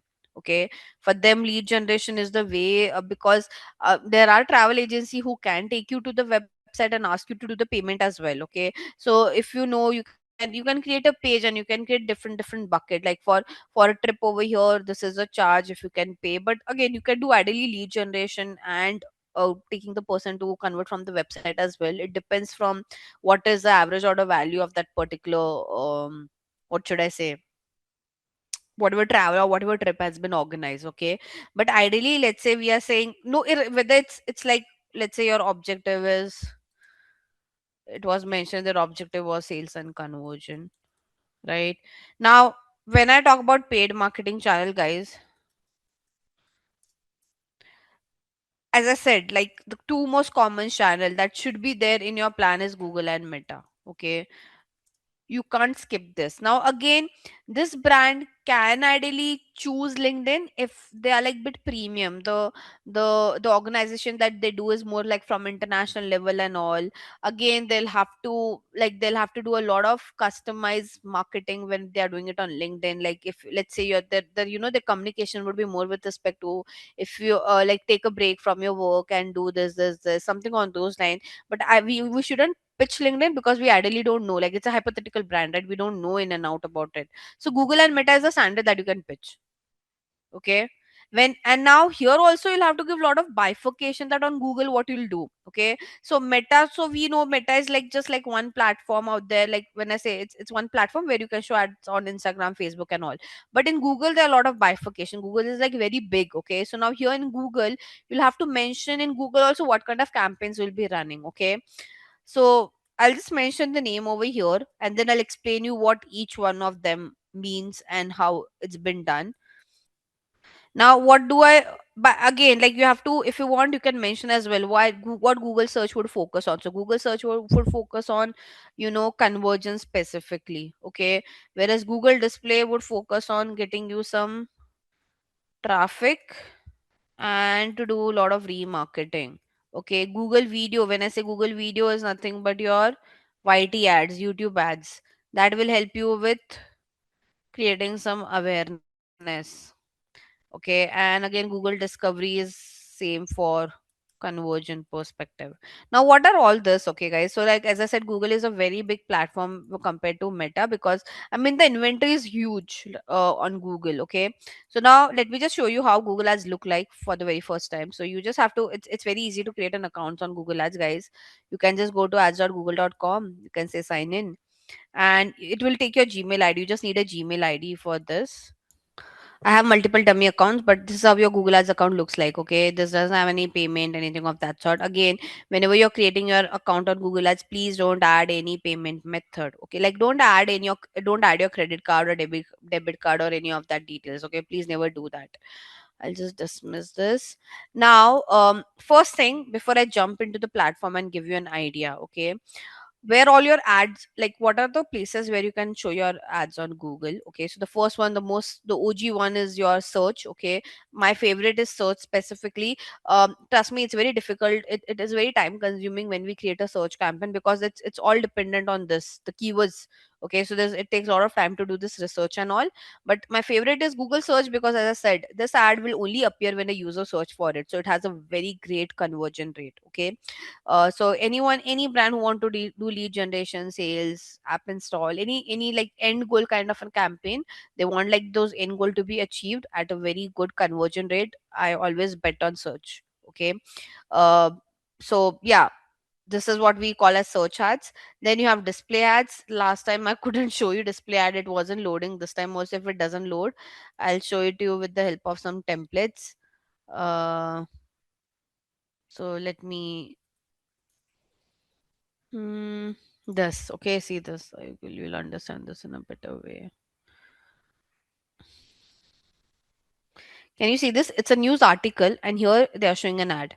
Okay, so such kind of, you might have seen such kind of ads on third party websites and apps. So Google Display is nothing but where your ad will be shown on third party websites and apps. So good for traffic because it has like a very lesser CPC, and it's good for remarketing as well, because in remarketing you have to show the exact product that the person has seen in the past. So good for two of this objective. Okay.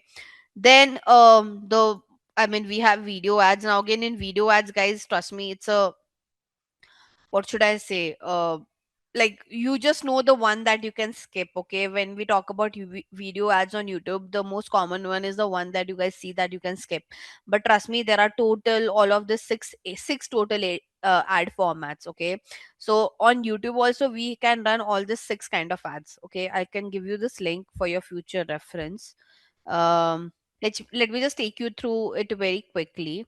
I can take it, I can show it to you over here. So first one is just skippable ad. Now you would have seen an ad like this, the one that you can skip in 5 seconds, right? After 5 seconds you can skip it. So trust me, my favorite one is a skippable ad, because um like, this is the only ad which has a, like, a lowest cost per view. Okay, like whenever I've run this ad for the Indian market, I've always got a CPV, a cost per view, of around 0.50 paisa to max 1 rupees. 1 rupee was also very rare for me. Okay, so the CPV is dirt cheap when we run ads on whenever we run ads to skippable. So like, below every video, the view count that you see, guys, it is not just organic views. Okay, it has a lot of paid views as well, so it's a combination of both. I've worked with many brand who used to give us a dedicated budget just to increase their view count on YouTube. And the only ad that we used to run to do that was a skippable ad. Okay. So my favorite is skippable because its cost per view is like dirt cheap. Then you have Huh, okay. Then you have non-skippable instrument. Now, non-skippable instrument, the name says that you can't skip this ad. Okay, at least like for 15 seconds, you won't be able to skip it. Like, it's a very longer video, and at least like for 15 seconds, you'll have to see it. Okay. Now, similar to this, there's one more ad called as a bumper ad. Okay, so here in the table, let me just show you to in this way. First thing, skippable ad will appear within the video. Okay, your non-skippable and bumper also appears within the video. The only difference is this two you can't skip, this one you can skip. Now if this two you can't skip, if you can't skip non-skippable and if you can't skip bumper, then what's the difference? The difference is the time duration. Your non-skippable ad will last for 15 seconds, your bumper ad would only last for 6 seconds. So let's say if you have a very shorter crisp video to promote and you don't want people to skip it, use a bumper ad. If you are a longer one, you have a longer second video, okay, then you go with the non-skippable one. I have used both. It had worked as well for me. The CPV is obviously at a little bit at a higher end, but as I said, I always favor the skippable one. Then you have in-feed ad. Now, in-feed ad is something that appears on your feed when you scroll on your YouTube. Okay, like this. So this was skippable. This one, like when you're scrolling on your feed, you come across like the in-feed video ad. I have worked on it, but usually, the metrics usually go at a very higher end. So how should I say, because in feed video ad you can skip, right? Like you're scrolling, you can skip watching that video, but your skippable non-skippable bumper, at least you'll have to watch it for like few time, like for few seconds, right? In feed may the only problem is that people can just like, they don't even have to skip it, they can just avoid it. Okay. Then you have shorts. Nowadays you can show your ads on your YouTube shorts as well. And the most expensive ad is your YouTube mustard ad. Okay, this is like one of the most expensive ad. First thing first, so there's a lot of thing about this mustard ad. First thing, that you can't run it through Google Ads. Okay, it's not possible to run it through Google Ads. Either reach out to Google rep, like Google representative, or run it through DV360. Okay, these are two ways. Second thing, there are two options you have, like run it for entire day, okay, at a fixed cost. And other one is, let's say you don't have that budget to run this ad for the entire day, you don't have that kind of money, then the bare minimum cost that last we checked was like 10.5 or something lakhs. And the platform will commit you around 1 crore of impression. Okay, this is, I'm talking about Indian market. For other markets, honestly, didn't got chance to explore master ad yet. But yeah, for Indian market, when I worked, these are two options that we have. Okay, now what is this master ad? It is nothing but the ad that, like right now, I'm not sure on my YouTube you will be seeing master ad or not. Let's see, if we are lucky we'll be able to see it. Yeah, this one, this is your master ad. So on desktop it looks like this, okay, and on your phone, the first ad that you see, okay, that is your mastered ad. And like you would have seen that, okay, like whenever I open YouTube, I just see ad of this particular brand, like wo pura din wo usi brand ka ad you'll be able to see. So that is your mastered ad. Okay, as I said, if you want to run this like for one entire day, it will cost you around 1.3 to 1.2 cr for India market. And as I said, if you don't have that budget, then you can take the other section, which is like you might pay 10.5 to 10.6 lakhs, and it will commit you around 1 crore of impression. Now this mastered ad doesn't commit you any views, any conversion, anything of that sort. The only commitment that the mastered ad give is the impression. Okay, so hence it's like I mean very expensive ad. When it comes to its impact as well, guys, I mean whenever I have run this ad, we didn't got like a great impact, because I've run this for a mutual fund company. So it might be different for other categories. As I said, I mean for other categories I've heard for FMCG and all, it works really well. But I run it for a mutual fund company, and like for just for 1 month we see a lot of traffic coming on our website and all, but we can't ideally, we were not able to, I mean, we had other better options. Again, as I said, brands running an ad on masthead is more of like an option than making it mandatory. Like they just want to explore and see how it works. Obviously for FMCG brand, for startups who have a lot of money and they have like heavy spend on performance marketing, they prefer running master ad very frequently. Am I clear? And Google, by the way, trust me, Google is very smart with respect to mastered ad. So what they do, when I said that you have to reach out to Google rep, they ask you to at least do a slot booking 30 days prior. Okay, and what they're very smart. So what they do, there are brands who would have chosen a 24 hours ka slot. So obviously that day that brand's only ad would be shown.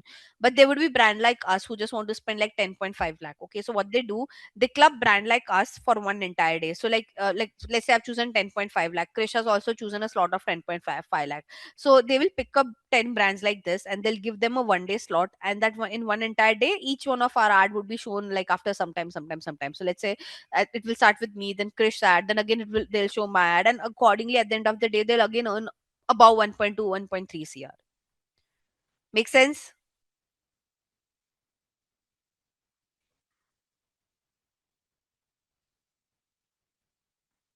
So that's how it works. But yeah, my favorite on YouTube, the OG one, is a skippable one. I have a lot of love for this one, because I mean, if mastered is only committing impression is better, I spend the same amount and get a lot of views from skippable ad.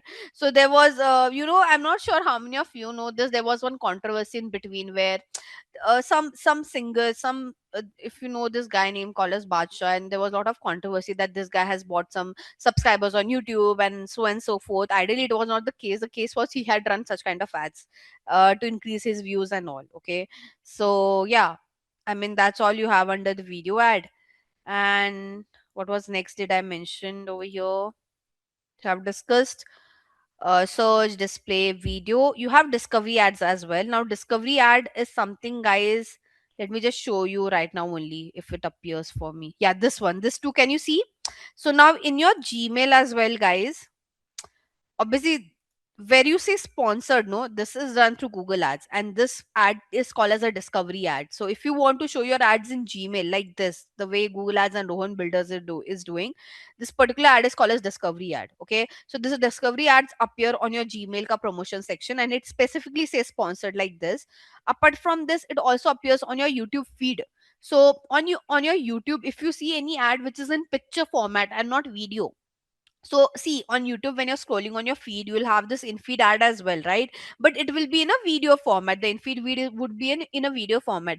If instead of this, if you see an ad in a picture format like a carousel or one picture, that is your discovery ad. So how you differentiate a YouTube ad and a discovery ad on YouTube? With the format.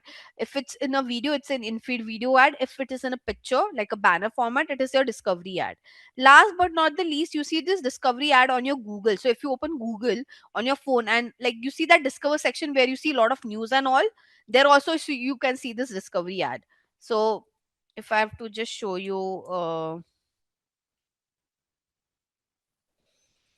yeah. So on YouTube, if it will appear in a one picture or a carousel.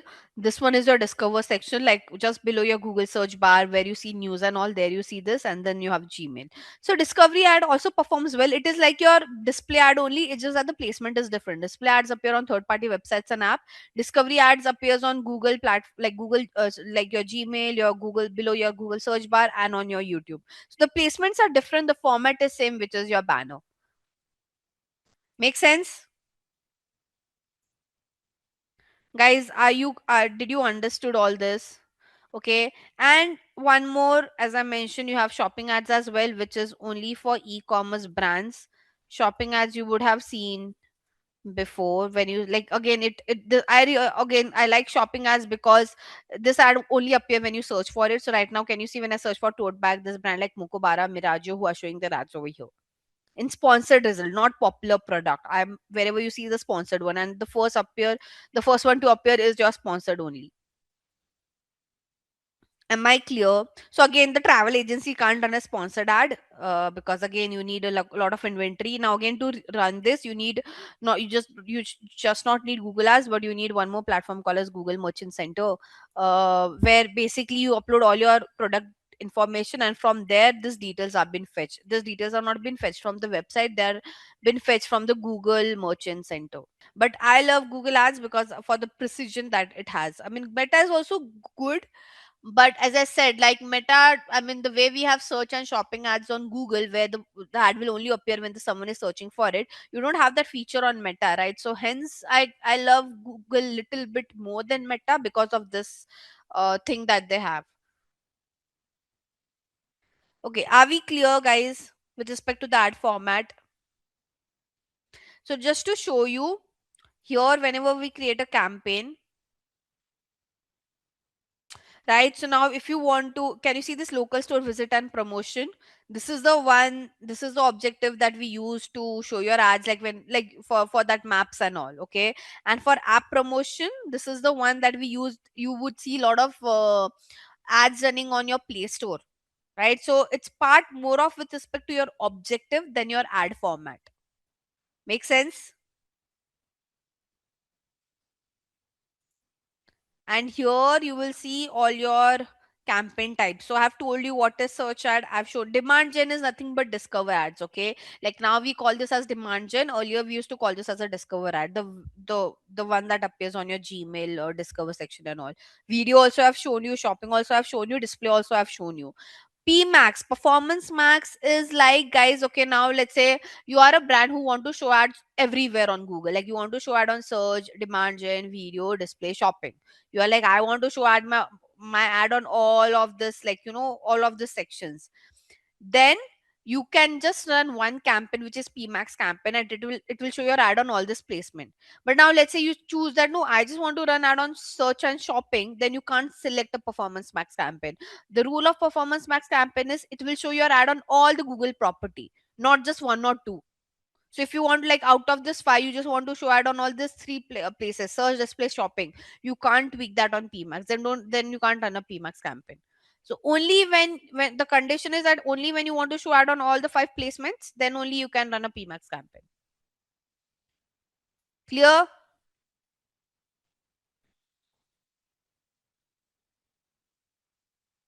No, no, so that's different. That's different. No, that's what I'm saying. Discovery ad is for Gmail, as in Gmail also you get so many emails, right? So this is only for the sponsored part, guys, and this is expensive compared to your MailChimp. Try to understand. MailChimp, yes, you'll see all the emails that you get for the brand promotion goes into MailChimp, right? But as I mentioned, it's much more cheaper than running this Discover ads. And as I said, when you have to do bulk email, you have to do a lot of customized email campaign. It's better to do it through MailChimp than relying on this one. It doesn't work as good as your MailChimp campaign, because there you feed in proper data of the people whom you want to send the email, the customization that you do. Here you can't do that customization, no. Like on Discover ads are not customized to me. Guys, if you could see, this is not a customized ad. Email marketing is a lot about customization. Make sense? Again, this one is a like this is one through this one is to Discover. Don't compare MailChimp and this. How do you do customization then? What Google third party app you are mentioning, Sayed? Like, can you specify? You're just saying, okay, third party apps and website, your ad will only appear on third party websites and app who have registered themselves on Google AdSense. That's it.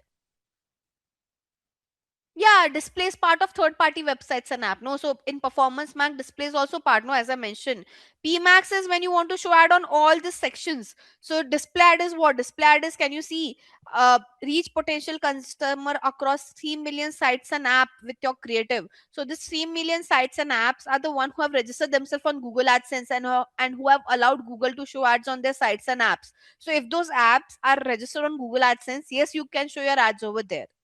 And if you're choosing PMAX, yes, your ad will definitely show over there.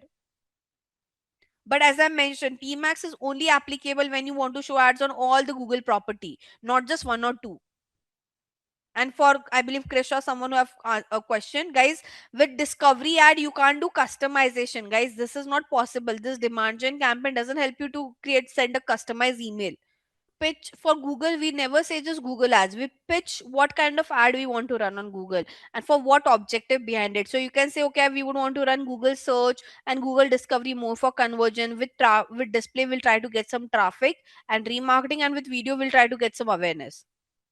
Okay, you can't bifurcate that on Meta, because see, on Meta, like, here if you would see, when you choose one objective, it gives you so many options, so you have to choose. You can't show, you, like, as I said, there's no, if you are doing PMAX, then you just need one campaign. But let's say you're just chosen, I want to show ad on video, then the steps are completely different than what you have for search.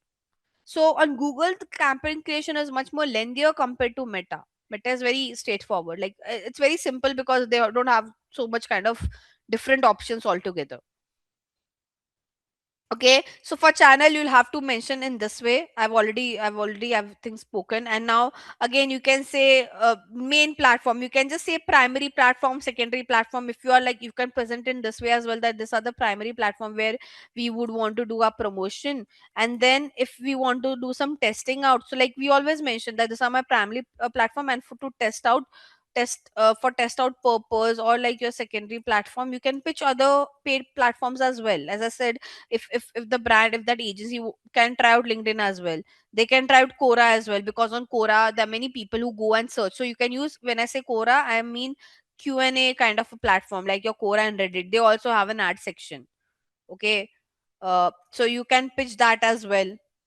But as I said, you can say it in this way, that this are primary focus platform, and this are like for testing out purpose, because this platform won't perform as great as your Google and Meta. The Google and Meta, like your OG platform, every media plan, every paid campaign has Google and Meta within it. You can't, I've hardly seen any brand running, avoiding Google and Meta and focusing on other platforms, until and unless, like they are like traders and all who just sell on Amazon, and they just want to focus on Amazon, and they don't have a website and all.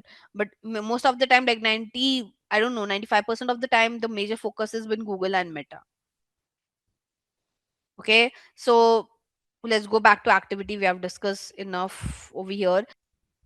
By the way, you have this tool called as Unbounce as well. Okay, again, it has a free version, but ideally at the end of the day, I mean, it's only a trial thing. Can you see 13 days left on the trial? So ideally, this trial, after 13 days you'll have to buy a version of it. But let's say you just want to create a free landing page for like a very, for a duration only, then you can create a free WordPress website as well. The only problem would be it will look like the reason you're getting a free website from WordPress. Now again, these things you get from Shopify and all as well, Wix and all as well, but there you have a trial period. Again, after the trial period expire, you might have to pay them. So the good thing about WordPress is you don't have to pay. Okay, like you can keep this like for a very, for lifetime as well ideally, and you can create, at least you guys can create a how should I say, a static, by the way, I'll show you one website. I mean, it's still work in progress, just like my family business website. It's created on WordPress. So I mean, for B2B, for a service kind of thing, this landing page works like Gayatri, what should I say, WordPress works a lot. Like if you want to create, like, this is created on WordPress, no coding, nothing of that sort required. So if you want to create a simple website, like which is only for inquiry purpose, a simple B2B kind of a page, service page, WordPress works really well. Yes, if you are creating an e-commerce brand, then you have to work on platform like Wix, Shopify and all. But this is all created on WordPress. And even if you're a non-technical person, you can still use WordPress. I mean, my job is not to teach you WordPress, but I'm just showing you how WordPress looks like. So you can create as many pages, but it's just that for this, when I say this is not free, because I had to buy the domain and hosting. Okay, make sense? So this one is free because extension says wordpress.com. For this one, I had to pay for the domain and the hosting. Domain is nothing but this, I had to pay for this name. Hosting is where this data has been stored. So when we create a website, all these pictures, all this content, it gets stored, right? So it gets stored in the hosting space. So you have to, when you create like a proper professional website, even like on for WordPress, you'll have to buy a domain and hosting. Now again, to buy that, you have many platform like GoDaddy, Hostinger, Namecheap, so and so. Am I clear? So this one, for this, the domain, like the platform is free, but yes, the domain hosting we have to pay for that. Clear? But like you can create like a decent website like this. You don't have to like pay a lot as well. It's just that every year, or I mean, don't know if I'm not sure for how much time you buy the domain and hosting, but you'll have to keep on renewing it. This one is completely free. So this, like, this is what, and but in free there are a lot of restriction. You can't do, you can, like, so the problem with the free website is, I'll tell you, um on free website, so WordPress has this feature called as plugin. Okay, now what is the role of this plugin? It's like you buy a phone, but it's telling, like, imagine you have bought a phone, but it doesn't allow you to install any apps. Okay, that's the same way the free WordPress website works. Okay, so those plugins are your apps that can help you to create a very good website. Okay, otherwise, if you don't have plugins, you will create a website like this, which would also work for a portfolio page. So if you want to create your portfolio page and all, like where you want to show your work and all, this is like one of my student has done this, by the way. So she didn't wanted to spend money, but she wanted to show her work. She thought, let me do it in a different way, so she created like a free WordPress website. So for portfolio and this would work. But as I mentioned, you can't create like a very unique designs and all of that. For that, you need a plugin on WordPress, and to have that plugin, you have to create like a proper WordPress website. Then you'll have to buy a domain and hosting. So imagine this is a website that has been created without taking help of any app. The one that I've shown you, the business one, that was with the help of a lot of plugins. Okay, this one is good if you are a student, or like you are doing some freelancing, or you are just creating a portfolio thing. Like, it's good for portfolio, it's good for blog writing as well, for that matter. But at one point of time, if your blog is getting a lot of traffic, you will have to buy like a proper domain. But you can do some practice over here, is what I'm saying.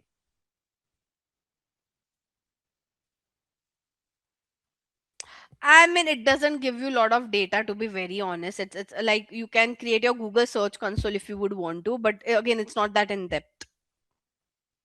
And the one who create a free WordPress website, I have never seen them been senior enough to check their website performance. They have one section over there. What you can do, you can create a Google Analytics account for this, and you can create a Search Console property as well. But ideally, if you are a business, I never recommend to do this.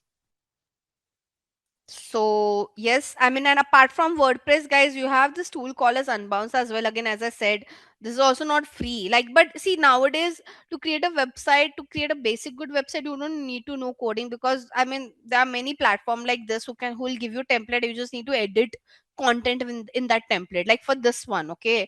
Let's say I want to create a landing page. Okay, I'll just choose my industry. Let's say I'm creating for health and wellness. I just have to choose a template and I have to edit it, and my website is done. Let's say I want to do it for this. Okay, see this. I'll just say start with this template. So this is like a tool unbounce, and I just have to edit the content over here. It's like your Canva. By the way, if you know, Canva also allows you to create a landing page. So it's just like, how should I say, change the image, change this content. Like I can just edit it. I can just change this picture. I can edit this line over here. I can do everything. It's like just cut edit, nothing much. So like I don't want this, I can edit it. I can just say skincare, whatever it is. So it's like you're just editing things over here. I can edit this entire part, whatever XYZ I would want to write. So you don't you how like you don't have to put any brains only, guys. It's just a tool. You just have to edit it from here. You get all like Canva. You can change the textile, text size, color. You want to make it bold. You want to make it center align. It's like your Canva only. Here you can add all the image, logo, button. These are the sections that you want. Let's say I want to create a section over here. So I'll say, okay, I want to create a section. I want to add a box. So I'll say, okay, I want to add a box over here. Can you see? So it's just like drag and drop. So there are tools like this as well which will help you to create a landing page. But as I said, it depends on the business need. You can't see, first you have to listen what is their need, why they want to create the website. If they want to create a website for e-commerce, you never recommend. So WordPress also gives you an option to create an e-commerce website, but no one recommends that because it's not that great. Okay, so you, for e-commerce, the best one to go is with Shopify. If you can't afford of Shopify, you go to the lower end, like Wix can be a lower end wala website that you can create. Again, it's like this Unbounce as well. All this tool, Shopify, Wix, they are also like this. You choose a template and you edit it. There's no coding required.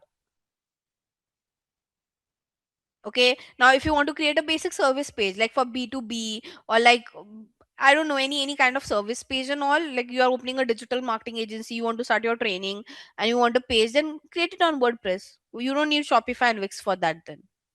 And if you just want to create a portfolio just to show your work and all, then you can use a free WordPress thing as well. Now again, you don't want to look cheaper in front of in front of your client, then obviously buy a proper domain and hosting is what I would say. Clear? So it kindly, I mean, there's no one answer to it. You have to listen to what your client has to say, and then accordingly you have to reply. You can't just say that, okay, create on this tool, create on this tool. Listen to what is the request, and accordingly you can suggest. Obviously, you should have a knowledge to suggest as well. But I think I've given you an overview on what basis people choose what kind of platforms to create their website. Now, let's say there are brands who want to create like more better shopping websites. So they, from Shopify, they move to Magento. There's something, the platform called as Magento as well. Now let's say you are brand like Amazon, Myntra and all, who have a lot of inventory, who have a lot of changes coming up. They make a proper coded website. So for all those bigger brands, like proper shopping, bigger brands, aggregators and all, they don't use Shopify, Wix and all. They rely on proper coding, because with coding you can do a lot of customization, which is not possible on all this platform like Shopify, Wix and all. So Let's discuss your conversion rate optimization. Bob strategized a paid campaign, chose the ad medium, and budgeted it for agency. His manager had asked him if the paid campaign that he is running is effective. In order to analyze this, he need to know the conversion percentage using the available data. Let's help Bob achieve this goal. Okay, now honestly, for this, you will get some data when you work on your capstone project, guys, because this is just like an overview slide. So for this, guys, ideally you need a data to do the comparison, and we have a data below. Like we have a table over here, so we'll do an analysis over there, not on this slide. But when I say conversion rate optimization, what does this term mean? Conversion rate optimization is, guys, like let's say whichever campaign your campaigns are not performing well. Okay, you see on whenever we run paid campaign, guys. Okay, let's just understand over here conversion rate optimization. What does this term mean is that how would you improve your campaign. Trust me, if you start your campaign, like you will think of all the good strategies, but trust me, it won't. There are like half of the time it won't perform the way you have thought. Okay, so in conversion rate optimization, we give suggestions to the client that what are the changes we will make to our campaign so that our conversion rate improves. And this is what we mean. This is what we mean by conversion rate optimization. The word optimization means that what are the changes that we'll make to our campaign to make it perform. Okay, if it's underperforming, to improve the performance, what are the changes that we would do. Okay, now your suggestions are usually based on different criterias, and I'll note down the criterias over here for you guys. Okay, starting with, let's first focus. I'll just only talk about the criterias for Meta and for Google because they are the major platform. So on Meta ads, what are the suggestions, like what are the ways you can give your suggestion to improve your conversion rate? Okay,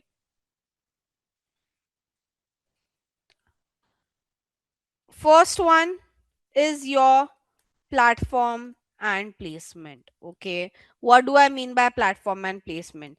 Analyze the non performing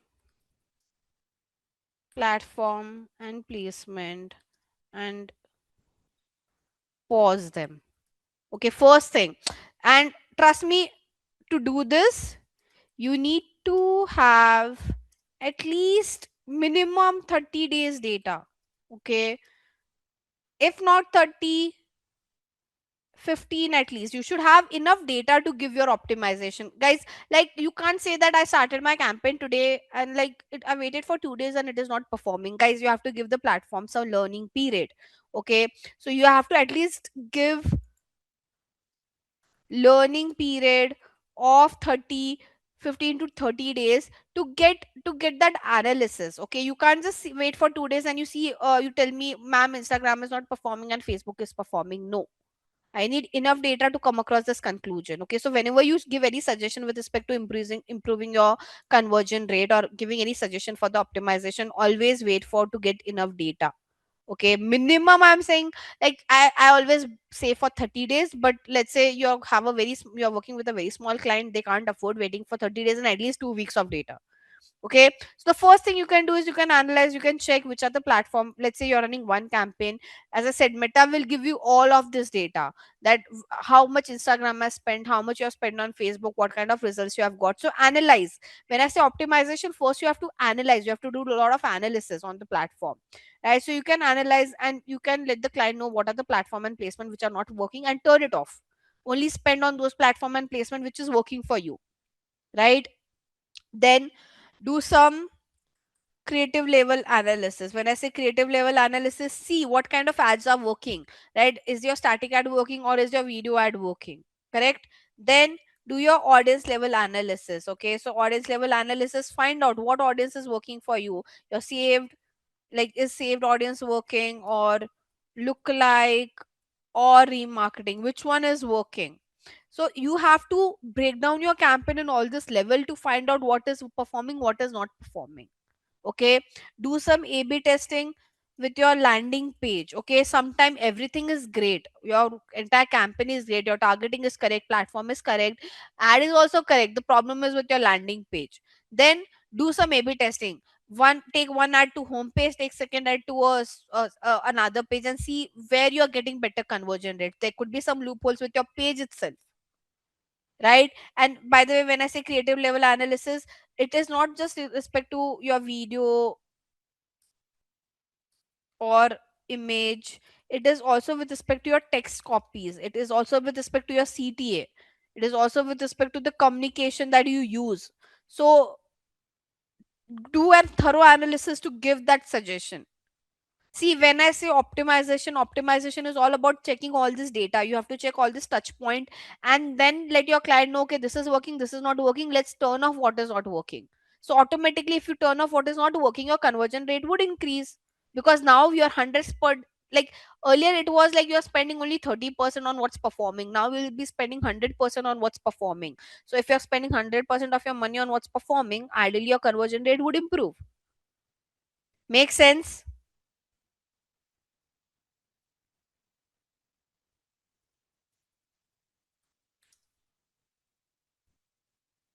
Guys, yes, no? This is what you can majorly do on Meta. Now on Google the strategies are very different, but yeah, I can give you again. Let's start with Google search. For Google search, the first thing is your keywords, guys. Like it's how should I say? Everything is dependent on your keywords. Okay, so you have to give a list to your client of performing and non-performing keywords. We all see, guys, on what basis you are judging this is performing, this is not performing, based on, you know, what metrics decides the performance is your conversion, cost per conversion, and your conversion rate. You are saying that one keyword has a conversion rate of 1%, other has a conversion rate of 10%. Obviously the 1% is non-performing, right? So the first one is all about performing and non-performing keywords. Very important. You have to tell your client. When I say this, you have to let your client know, is generic performing better or brand or competitor? So give that analysis. Long tail is performing better or short tail? So you have to give a thorough keyword research analysis to your client. Even keyword analysis also depends on categories. Let's say your shoes category is performing better than sneaker category keywords. So it can be also difference with the categories. You never know. So when I say keyword research, do a thorough analysis on that. Okay. Then, by the way, guys, also I forgot to mention it over here. Your location, gender, age also plays a very important role. Your campaign might be performing well for some location. It won't be performing well for some. It won't be performing well for some of the locations. So do some demographic and geography analysis as well. Same goes for Google search. Check for which location your campaign is performing or not performing. Gender, age. This is like basic. Okay. And apart from that, you have to do your ad analysis again on search as well. Now on Google display and video, you have targetings. Okay. So and Google display video have a lot of targeting types. I'll just give you a glance. So you can target basically based on, so here the campaign will show you how your ads are performing on some specific websites and apps, right? So you can just see how your targetings are performing, same how your ads are performing, and how your other demographic like location, gender, and age has been performing.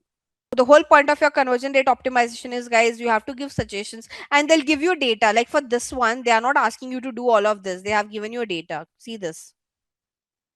Can you see? Number of visitor, number of conversion, conversion rate. So there's a good chance in your caption you'll get the data. You just have to analyze the data and you have to respond accordingly. Am I clear? Guys, I'm just covering. See, just helping you out with how would you perform your capstone, okay? I'm just giving you the touch point. I'm just giving you the thought process. Rest, you have to do some brainstorming from your end as well. Am I clear, Krish? So mostly for the conversion rate optimization, they will give you data like this. So they have given a data here for an example. Okay. So here, can you see, analyze the campaign conversion? Bob knows how to analyze the campaign conversion. Now he wants to know how to calculate the conversion rate. Along with it, he wants to observe a few example. Okay. So they have given you an activity over here, right? With the available data, Bob identified the conversion rate for the paid campaign. Now, see, guys, how do you now? This is more based on formula. I have told you how to calculate the conversion rate, right? If you remember, if you go back to my first lecture where we have done this, so the formula to calculate your conversion rate was what? You had to take your conversion divided by your clicks or impression, depends on what is given in your data, and you have to do it into 100. Let's say the data that has been presented to you have clicks instead of impression, then divide it by clicks. If it has impression and not clicks, then divide it by impression. But first you have to take your conversion, then you divide either with clicks or impression based on what data has been presented, and you have to do it into 100 because conversion rate is always in percentage. Okay, so for this you just need to know the formula. For, let's say, for if you get this question on his manager has asked him if the paid cap, not this one, sorry, this one, we have covered this conversion rate optimization, I'm talking about this one. Bob knows how to analyze a campaign conversion. Now he wants to know how to calculate the conversion rate, right? So to calculate the conversion rate, you should just know the formula, which is your conversion divided by clicks or impression. When I why I say clicks or impression, because it depends. If the table just have clicks and not impression, you divide it by clicks. If the table have impression, then you divide it by impression. Okay, so your clicks or impression in 200, and that's how you find out a conversion rate. So here you just need to use the help of formula. And for this kind of question of compare the different campaign, they'll give you data like this. Okay, so now, which is the last part of our activity today. So what does this says? With the available data, Bob identified the conversion rate for the paid campaign that he was running. The sales and marketing team of his organization want to compare how their competitor is performing after moving to digital marketing. They have approached Bob and asked him to track how the competitor campaign is performing. Bob want to compare the competitor campaign with the campaign that he has created. Also, he wants to interpret the result and provide a conclusion on whether his paid campaign is effective or not. Now, for that, the data would be shared like this. Okay, so activity compare different campaign. Okay, now this is basically your competitors numbers, an Expedia, ABCD, whatever it is.